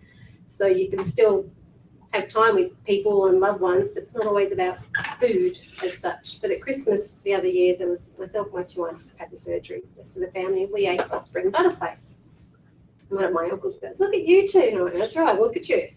I said, it just shows how much food we don't need. So look at all that food you're piling on there. I said, you'll feel sick in an hour. You'll probably lay down, or when everyone else is having to swim in the pool, because you'll just feel horrible because you've eaten so much food. Well, we're all feel fine. We'll get in the pool this year because we don't care how we look anymore in our togs. So that's, so it's not, I don't feel embarrassed about the size of my plate I also don't feel like I have to explain it to people. If a waiter comes along and I've only eaten a small portion of food, oh, is there something wrong with your meal? I don't really want to have to explain to them. I'll often just say, if I go out to dinner, no, I had a big lunch, thank you, it was lovely. Or no, I'm full, thank you very much. Do you want to take it home? Normally I say no as well. But you don't have to explain to everyone. And if people ask you if you've had anything done, again, it's a real personal thing. You can say to someone, no, I'm mindful of what I eat and I eat less. And that's not lying. So to tell or not to tell is not a big thing. You've got lots of support here. So if you think, I just need to talk to someone about this, no one in my family understands and I haven't told my friends. We've got Facebook pages, we've got support groups, we have coffee dates. So there's lots of people you can talk to who are in the same situation, and all of us as well. So we can literally say, I know where you're coming from, and we know where you're coming from. So we've been in that situation. So if you ever do feel that you're worried about that, you've got a psychologist, a dietitian, and lots of support people who are going to support you through your journey and talk to you if you choose not to tell people. So any questions about either or comparing the two? What were you saying about drinking? Oh, that's right. I'll get back to there's always one. That was me. It was the first question I asked when I come to a seminar. Can I have a wine? Now? No, not now, but can I have a wine in the future? You can have alcohol when you go out. I tend, when we go out for dinner, I order a wine as soon as we get there, like an alcoholic, I need a drink right now. While everyone's mulling over their menu and the entrees come, which of course I don't bother with having a few step meal, I'll have my wine then. By the time you have dinner, it's normally been a good half an hour and you can enjoy your dinner. Again, when everyone's having after dinner dessert or that type of thing, if I really want another one, I'll have another one then. Or what I tend to do sometimes, if I know there's a big meal coming, I'll have half my wine and then I'll put some soda water in it. And then after dinner, finish that or add some more soda water. So that's another way. When Bonnie was talking about the glass, I do that all the time when we go out. I have one wine when I get somewhere and then I put ice cubes in it, normally soda water or water, still in the wine glass. I'm still carrying around my wine glass. That way every time someone walks past you, they're not tipping wine into your glass, which they tend to do at functions. It's full and you've got water in there and you've still had a drink, and by the end of the night, if you've got any room, you probably won't. If you've got any room, you can have one more, 10 o'clock or whatever before you go to leave. So you can definitely still have a wine. A cocktail, if you're feeling sassy, you can probably have a cocktail, but there won't be much room for food. So you do tend to choose differently. Same with carbonated drinks. Not big on carbonated drinks, fizzy drinks. I used to love the old Coke, but now it just takes up too much room. So it fills me up too much, so I tend not to have soft drinks at all. I certainly wouldn't have soft drink if I was eating because it takes up too much room. How did you know your band had slipped? I was really sick. Very, very, very sick. Yeah. Throwing up or something. Yeah, exceptionally ill. But yeah. Again, we're talking about helmet, but no, yeah, I was really, really sick. So then I had the sleeve, as I said, just over 2 months later, and I was back to work 1 week. After that, we recommend you all have 2 weeks off work. It's not that it was particularly painful. Neither of the procedures are particularly painful. I think I went back to work 1 week after the band. I was okay, and I came back 1 week after the sleeve, but I was nodding off at the table in the afternoons. It was more the lethargy than the pain as such. It was, for me, nothing more than Panadol needed. It was just, I was really, really tired. So I was still trying to run my car, so to speak, without any petrol. So you're just having small amounts of fluid and that type of thing after surgery. Don't panic about the pre and post-surgery diet. They were two things that really had me worried. Firstly, I heard the dietitian talk about a shake diet before surgery. Exactly. Can't do it. I thought if I could do a shake diet, I wouldn't need a bloody lap band. Yep. So yeah, I was really worried about the pre-surgery diet. It's the last diet you were ever going to do. We don't do it to be mean or to test you, which was another thing. I'm like, they're just doing this to see if I'm going to be okay with this thing or to be really mean, or it's all about your health. So you are in the best possible health when you go in for surgery. So we want you to be in the best. It's more of a cleansing diet than a mean, shake, horrible diet. Pre-surgery is not just shakes either. That's what we all think, like, oh, it's a shake diet. There's soups, there's bars. You can have, but you don't have, that's the beauty of having a dietitian here. You don't have to do that. I actually didn't have a lot of the shakes. I had a lot of the bars. The bars were more of a thing for me, so I would have the bars and a salad as big as my head for lunch because they said you can have as much salad as you like. So I did. So I'd have a huge salad for lunch and have the chocolate bar. And then I felt like I'd also had something chocolatey and it filled you up. And at night, I'd normally have the couple of soups that they do, which are really thick with vegetables. Or if I wanted it, I'd have another bar. Only shake I would have is breakfast, but you don't have to do any shakes. After surgery, again, I'm like, you're still going to torture me with this type of thing. After surgery, you don't want any of it. So having a third of a shake after surgery is a bit of a struggle. You just don't feel hungry, so don't panic and go, because all I heard out of half that seminar was, I can't have food for 10 weeks pretty much before and post surgery. So it's not after surgery, but when you're in hospital, they bring you your meal, and it's a bottle of water and a little apple juice, like the little ones you get on a plane. I thought, they must have dropped something. That can't be my meal, but that was your meal. So I cracked open the apple juice, and by the time they came back at lunchtime with another one, I'd only half finished the first one. I was like, oh no, I'm so full from breakfast, please, not another one. You're just not hungry. So don't panic about the after surgery diet, thinking all I'm going to want to do is eat, and people panic that they're going to pretty much break the work that they've just had done. They're going to ruin the work they've just had done. Not at all, because you don't feel like the foods. Don't think you're going to be in hospital going, you need to order a pizza. It's not like that at all. You're happy with the small amounts of fluid. So don't panic about that pre and post. I was worried about that. I was also worried about seeing Warren because I'm clearly a little bit crazy, but he's not going to let me have anything done. But Warren is more, well, psychologists, I should say, they're more to see how you got to where you are, how we're going to get you to the next step. And you go through different stages as well when you lose weight. I remember I got to a certain point and I thought, okay, 20 kilos. Normally when I lose 20 kilos, that's where I stop and that's when it starts coming back. And I was panicking after that 20 kilos and Warren said, well, now's the time to start throwing away clothes. You throw away your own clothes, mate. I'm not throwing away clothes. Probably like all of you, I have sections of my wardrobe, the fat day and the normal day and that cost me a lot of money, but I'm never going to fit into it again clothes. So you've got all those different sections of your wardrobe. And I was really panicking when he told me to throw out clothes. I thought, no way. But it really is liberating. You get rid of those big clothes and you go, I'm actually never going back there again.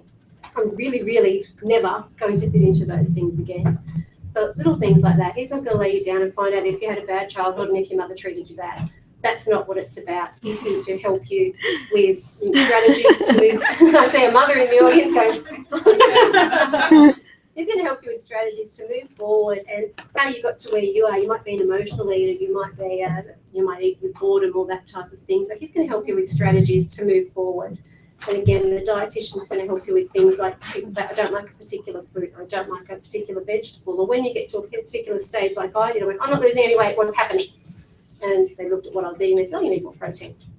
Now I cut up little protein bars as my snacks throughout the day. I try and make sure I have a bit more meat. So it's not that I'm mindful of the calories in my food now. I'm more trying to eat food that my body needs and that's good for my body. I exercise a lot more now. So if I'm working out a bit more, I think, okay, I need a bit more protein or that's what I need in my diet a bit more now or a bit more fibre. I've got toilet issues. So we have different food for different reasons. So that's more why you'll see both of them as you go along the way as well. Awesome. Can you still drink up to your 2 litre of your water? It took me a while. It took me a long time to get up to that. I can now, and you couldn't glug as well. So for a long time, I actually drank out of a straw because I was a real glugger. And I get glug, glug, glug. It was sort of the pain because I drank too quickly and I drank too much. So I drank out of the straw for quite some weeks afterwards just to get used to sipping. And I find now my water bottle there's got a little like sippy top on the top of it. So I just sip water all day, especially if I'm exercising. I do that as well, so I can still get in the water. Yeah, especially in the hotter months as well. I find that's not too bad. But to start with, that sipping is a hard thing to get used to from the glugging if you're a real water glugger. And what I can recommend a little tip for you is get a little a drink bottle with a straw. You can get ones with straws now. Just the pop tops up and a little straw comes out, and that just gets you sipping and slowing down a little bit when you drink. Can we save more questions for afterwards? Great. Okay, cool. Thank you so much. A wonderful story, and I'm sure that a lot of you relate to Melanie's experiences. Just fantastic to listen to.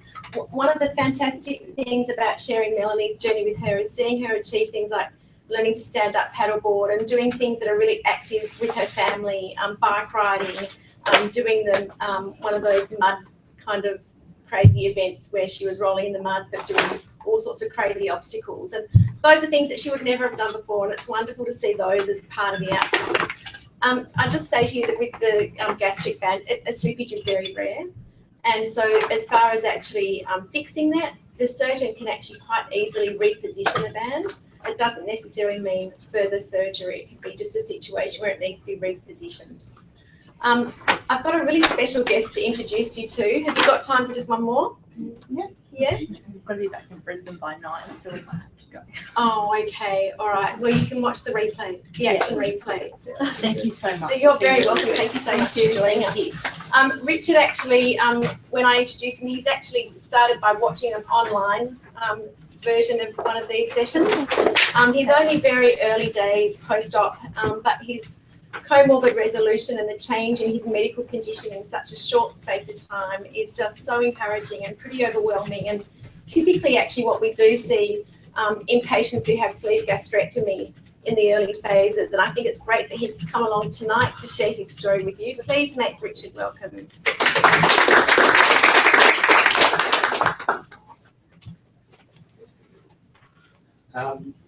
As Felicity just mentioned, my first interaction here was to watch one of these sessions online from home. I'm actually a single dad, and I'm the sole carer for my 13-year-old son, and it gets a little bit difficult going out. I don't want to go out too many nights during the week, so it was just fantastic that this was available online for me to watch, so I didn't miss out and didn't have to go out for the night. And I became a single dad through fairly traumatic circumstances. And I've been bringing him up since he was 4, so nearly 10 years, bringing him up on my own and with a whole lot of complications. So it's been a really stressful number of years that I've sort of travelled to today. And along with that, a lot of my comfort came from eating, and a lot of my comfort came from the relationship that I had with food and the enjoyment. And I kind of justified it all because I thought, well, there's all this crap going on in my life that food's the one enjoyment that I've got, so stuff, I'm going to enjoy it. And over time, that sort of, had its, along with the stress, had some really significant medical implications for me. And when I moved to the Gold Coast about 3 years ago, I found a really fantastic doctor. But the problem with a good doctor is that they tell you what's wrong with you. And so she had me off going all over the joint, having tests and all sorts of things done. And we found all these yucky stuff was going on. And not that long ago, I had a gastroscopy and discovered that I had a condition in the sort of between the stomach and the esophagus, which is what they call a pre-cancer condition, and scared the crap out of me being a single dad, because I thought, what happens if that develops and has the ugly outcome? And I heard about all 3 of these, but to me, this is the one that made sense, just from a personal perspective. That made a lot of sense to me. And one of the things that really interested me about this one was I consulted Dr. Google a fair bit as well. And the thing and it's funny, we're all individual. The thing that struck me with this particular procedure was that part of the stomach that's removed contains the gland that produces the hunger hormone. So when that part of the stomach comes out, so does the hormone. So does the gland that produces the hormone that makes you hungry. So I thought, well, that sounds like a pretty good deal to me, because that's going to ease the burden for me, because I'm not going to feel hungry. So that's going to make the whole process a lot easier. So also I had diabetes. And when I spoke to my GP, I said, talking about these different procedures, she certainly said this was the best procedure for me because of the diabetes. But as well as that, I also had, I have hemochromatosis, which are these, but it means that I retain more iron than I should. So I've got this excessive iron, which can be very, very dangerous. And it's one of the things that sort of irks me a bit, that there's not enough information about that, because the symptoms of excessive iron are identical to a lack of iron. And particularly with women, when women are lethargic and all that sort of stuff, even doctors will say, oh, you've probably got a lack of iron, so have an iron supplement without actually testing the iron levels. And sometimes you can overload the system and you can actually mess up your organs and stuff. But anyway, so I had that and diabetes and high blood pressure and, you know, just all this crap going on. And so I decided, it didn't take me very long, and something that hasn't been discussed very much here. The only reason I could afford that, because I've been through 6 years in the family court, so you don't have any money left over for surgery after you've done that, because the my solicitor's having overseas holidays and buying European cars with all my money now, so I don't have any money for surgery left. But I was able to access my superannuation early, and so that's how I was able to fund my surgery, because my private health insurance decided that a month before I decided to have my surgery, they changed all the rules and regulations and I wasn't covered. So that's what I had. Anyway, I had my surgery on the 19th of September, and since the 19th of September, I've lost 23 kilograms, and the surgeon is suggesting that I'll probably lose another 10 before Christmas. He was saying somewhere between 30 and 35 before Christmas is what I would be aiming to lose. And as of this week, of the 7 prescription medications that I've been on, I'm off 5 of them. And for a lot of people, look, you know, the scales are important, but to me, that my why I was doing it wasn't about the scales. It wasn't about, you know, losing, I was going to say dress sizes. Not that I'm going to talk about. But it wasn't about shirt sizes. However, I have gone down 4 sizes in trousers since I've had surgery. I've lost 14 centimetres around my waist, as well as 23 kilograms. You've got a belt on your Christmas list, I assume? Yeah, and I tell you what, the op shop knows me really well, because I'm not going to buy expensive clothes, because in a few weeks they won't fit again. So I'm recycling my clothes. The op shop loves me because I come along and buy all these new clothes, and a few weeks later I'm back returning them and buying a new lot. So that's kind of, so the two reasons that I chose to have this was my health, and also I just turned 50. I couldn't believe it. I turned 50 just after my surgery. I couldn't even go out for dinner for my birthday because I was still on liquids after that. But that was one. And the other thing was, at 50, I want to go back and play cricket. And so they were the two things: to get off my medication and to go and play cricket at 50. And I actually had coffee today with the president of the cricket club, because my son plays at the cricket club, and I told him that that was one of my goals, was to play cricket, and they've already signed me up now to come and start playing after Christmas, because a lot of people don't come back after Christmas. I was planning to start next season, but looks like I'll start after Christmas. I'll go and play. But that's kind of my story. It's a little bit different to most people's. That I was all about the health side of things. I've also I joined the gym. This is my first week at the gym. I've gone and had a personal trainer, and getting back into that. One of the things that I think is really important is that anybody else that has an unhealthy relationship with food, or not unhealthy, where food is your enjoyment. One of the things that concerned me was I didn't want to have what I call a joy void in my life, because the food was where I got a lot of my enjoyment. And I thought, if I don't have that, I've got no joy in my life. So I thought, I've got to replace it with something. So I went and bought myself a really nice camera, And so I go for a walk every morning now, and I try and think of places that I can go where I can take nice photos in the morning. Where can I go to get a different, and I've got hundreds of photos of sunrises. And I'm just noticing now, I walk and I think, oh, look at that plant, look at that, that's a beautiful flower, and then I go and take a photo of it. So I've replaced that, I've filled that joy void with something else, not food.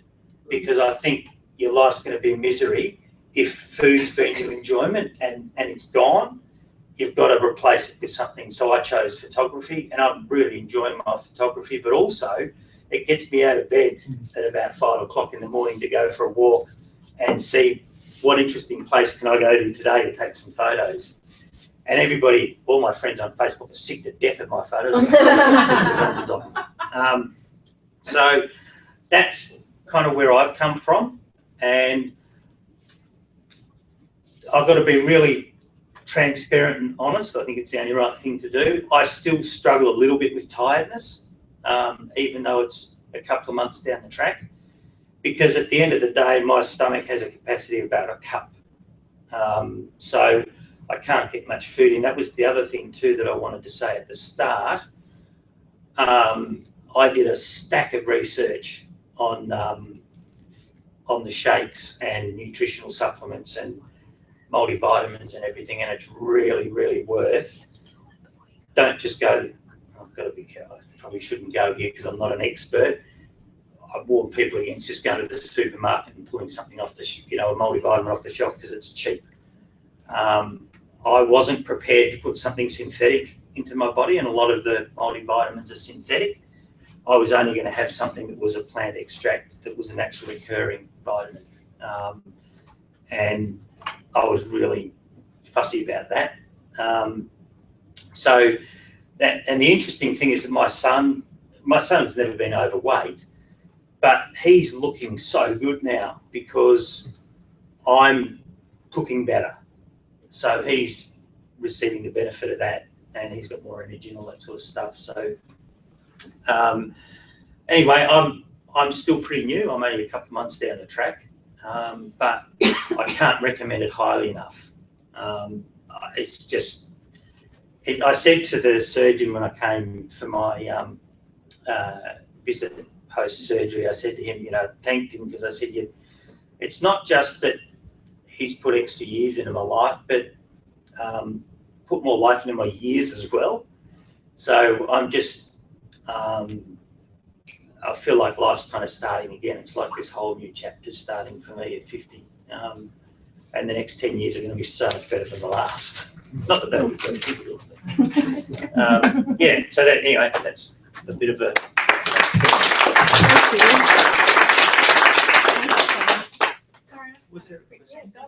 How have you found any change with your Barrett's and your acid reflux at all? Yeah, I'm off medication.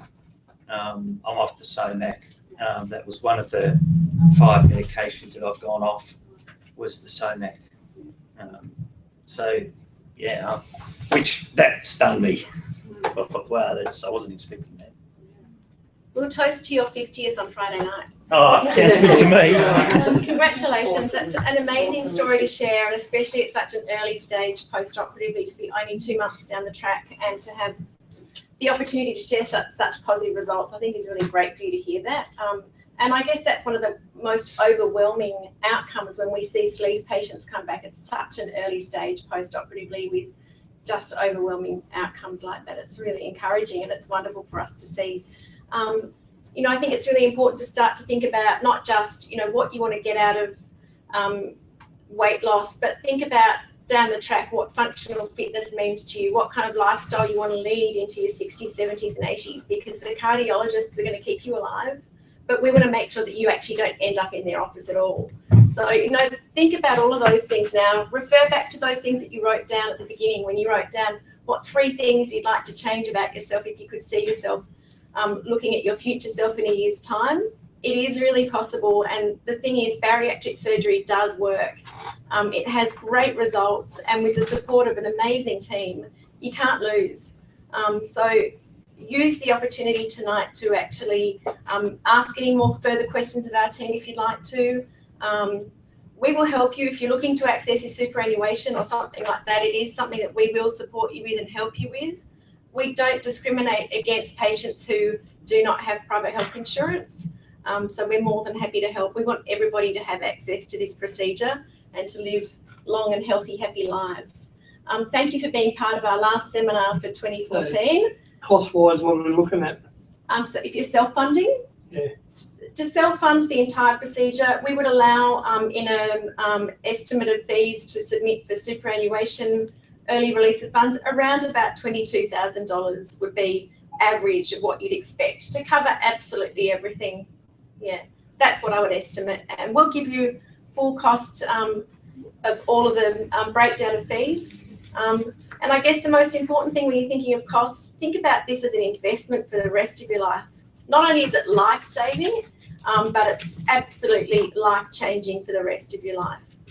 Yeah. How much is it if you're fully covered insurance? Depending on what procedure you're having, there's a whole range of things to consider. So they all carry different costs. Every health fund is different, but we can give you all of those fees when you've finished. We've got a breakdown of fees. So happy to hand all of that out to you. I'd like to thank all of our viewers online tonight for joining us. And also, as this is the last seminar of the year, special thanks to Richard. We're very, very fortunate every single month of the year. We've had the most generous group of patients who are always willing to come and share their stories. Never short of someone to come and chat to a group such as you tonight. And it's a great pleasure to have patients who share throughout the year with us. And also to our team, they're here every single month of the year. This is our favourite night of the month. We actually love doing this because it's our opportunity to meet with a new group of people every single month who are embarking on this journey. And it's a really exciting time for us to share with you. It is a really big decision, but probably one of the best that you'll ever make. So usually at the end of the seminar, I like to make some sort of an offer to people who do make the effort to come to an information night. Especially for you, you've been awake since what time? Yeah.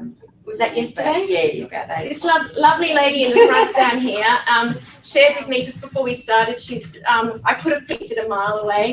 We have a lot of nursing staff who tend to end up in our rooms. It's quite a common group of people who we get to look after. Shift workers, it's really common that this is a place that we often find them. And this lady here hasn't slept. She came off night duty, hasn't slept all day, and she's driven from Brisbane to be here tonight. So congratulations. Well done. So just in closing, you asked about the what we offer in our program. This is the last time I'm going to offer this, especially because it's the last seminar for the year. Don't tell anyone who comes to our January seminar, but I'd like to include an extra year of support. And I have done this a couple of times this year, but I can't do it beyond the end of this year. For all of you who are here tonight, and including those who are online, you can have an additional year of support included in your program. So thank you for coming along tonight, and we look forward to welcoming you here in the clinic. Many thanks. Yes, I wanted to ask a question. Just with the change to the size of the stomach, what effect does that actually have on the bowel? Melanie, do you want to answer that question? The impact on the bowel when your stomach size is I was one of these. I'm going to tell you all how often I poop now. I only ever sort of used to go every 3 or 4 days, and I think a lot of that had to do with my diet because I eat a healthier diet now. I do go a lot more regularly. After surgery, when I was on the shakes and that type of thing, I'm going a lot more regularly. But yeah, once I got into solid food, I'm much better now than I used to be. I don't go sort of 3 or 4 days was average for me before, and I do not go that anymore. And I think that has to do with, I don't have oil in my food. I don't have fried food. I don't have full cream milk. I don't have buttery things anymore. So I think that has to do with eating a more fibrous, more fruit and veggie and grain type diet as well. Definitely help.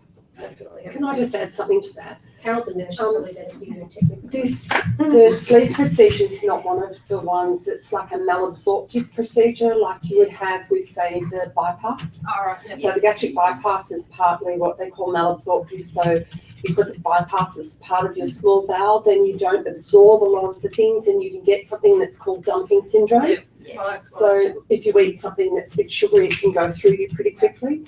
the sleeve is a restrictive procedure in the mere fact that it's actually being restricted in the amount of stomach that you have there. So whilst there is the occasional story that I've heard that somebody might get a small amount of dumping syndrome, it's not the same as what it is with the bypass. Okay. Does that make sense? Yep, yep. Thank you. Thanks. Any other questions, please come and chat to us. We can take appointments here tonight. If you'd like to go ahead with my offer, please do. Thank you so much.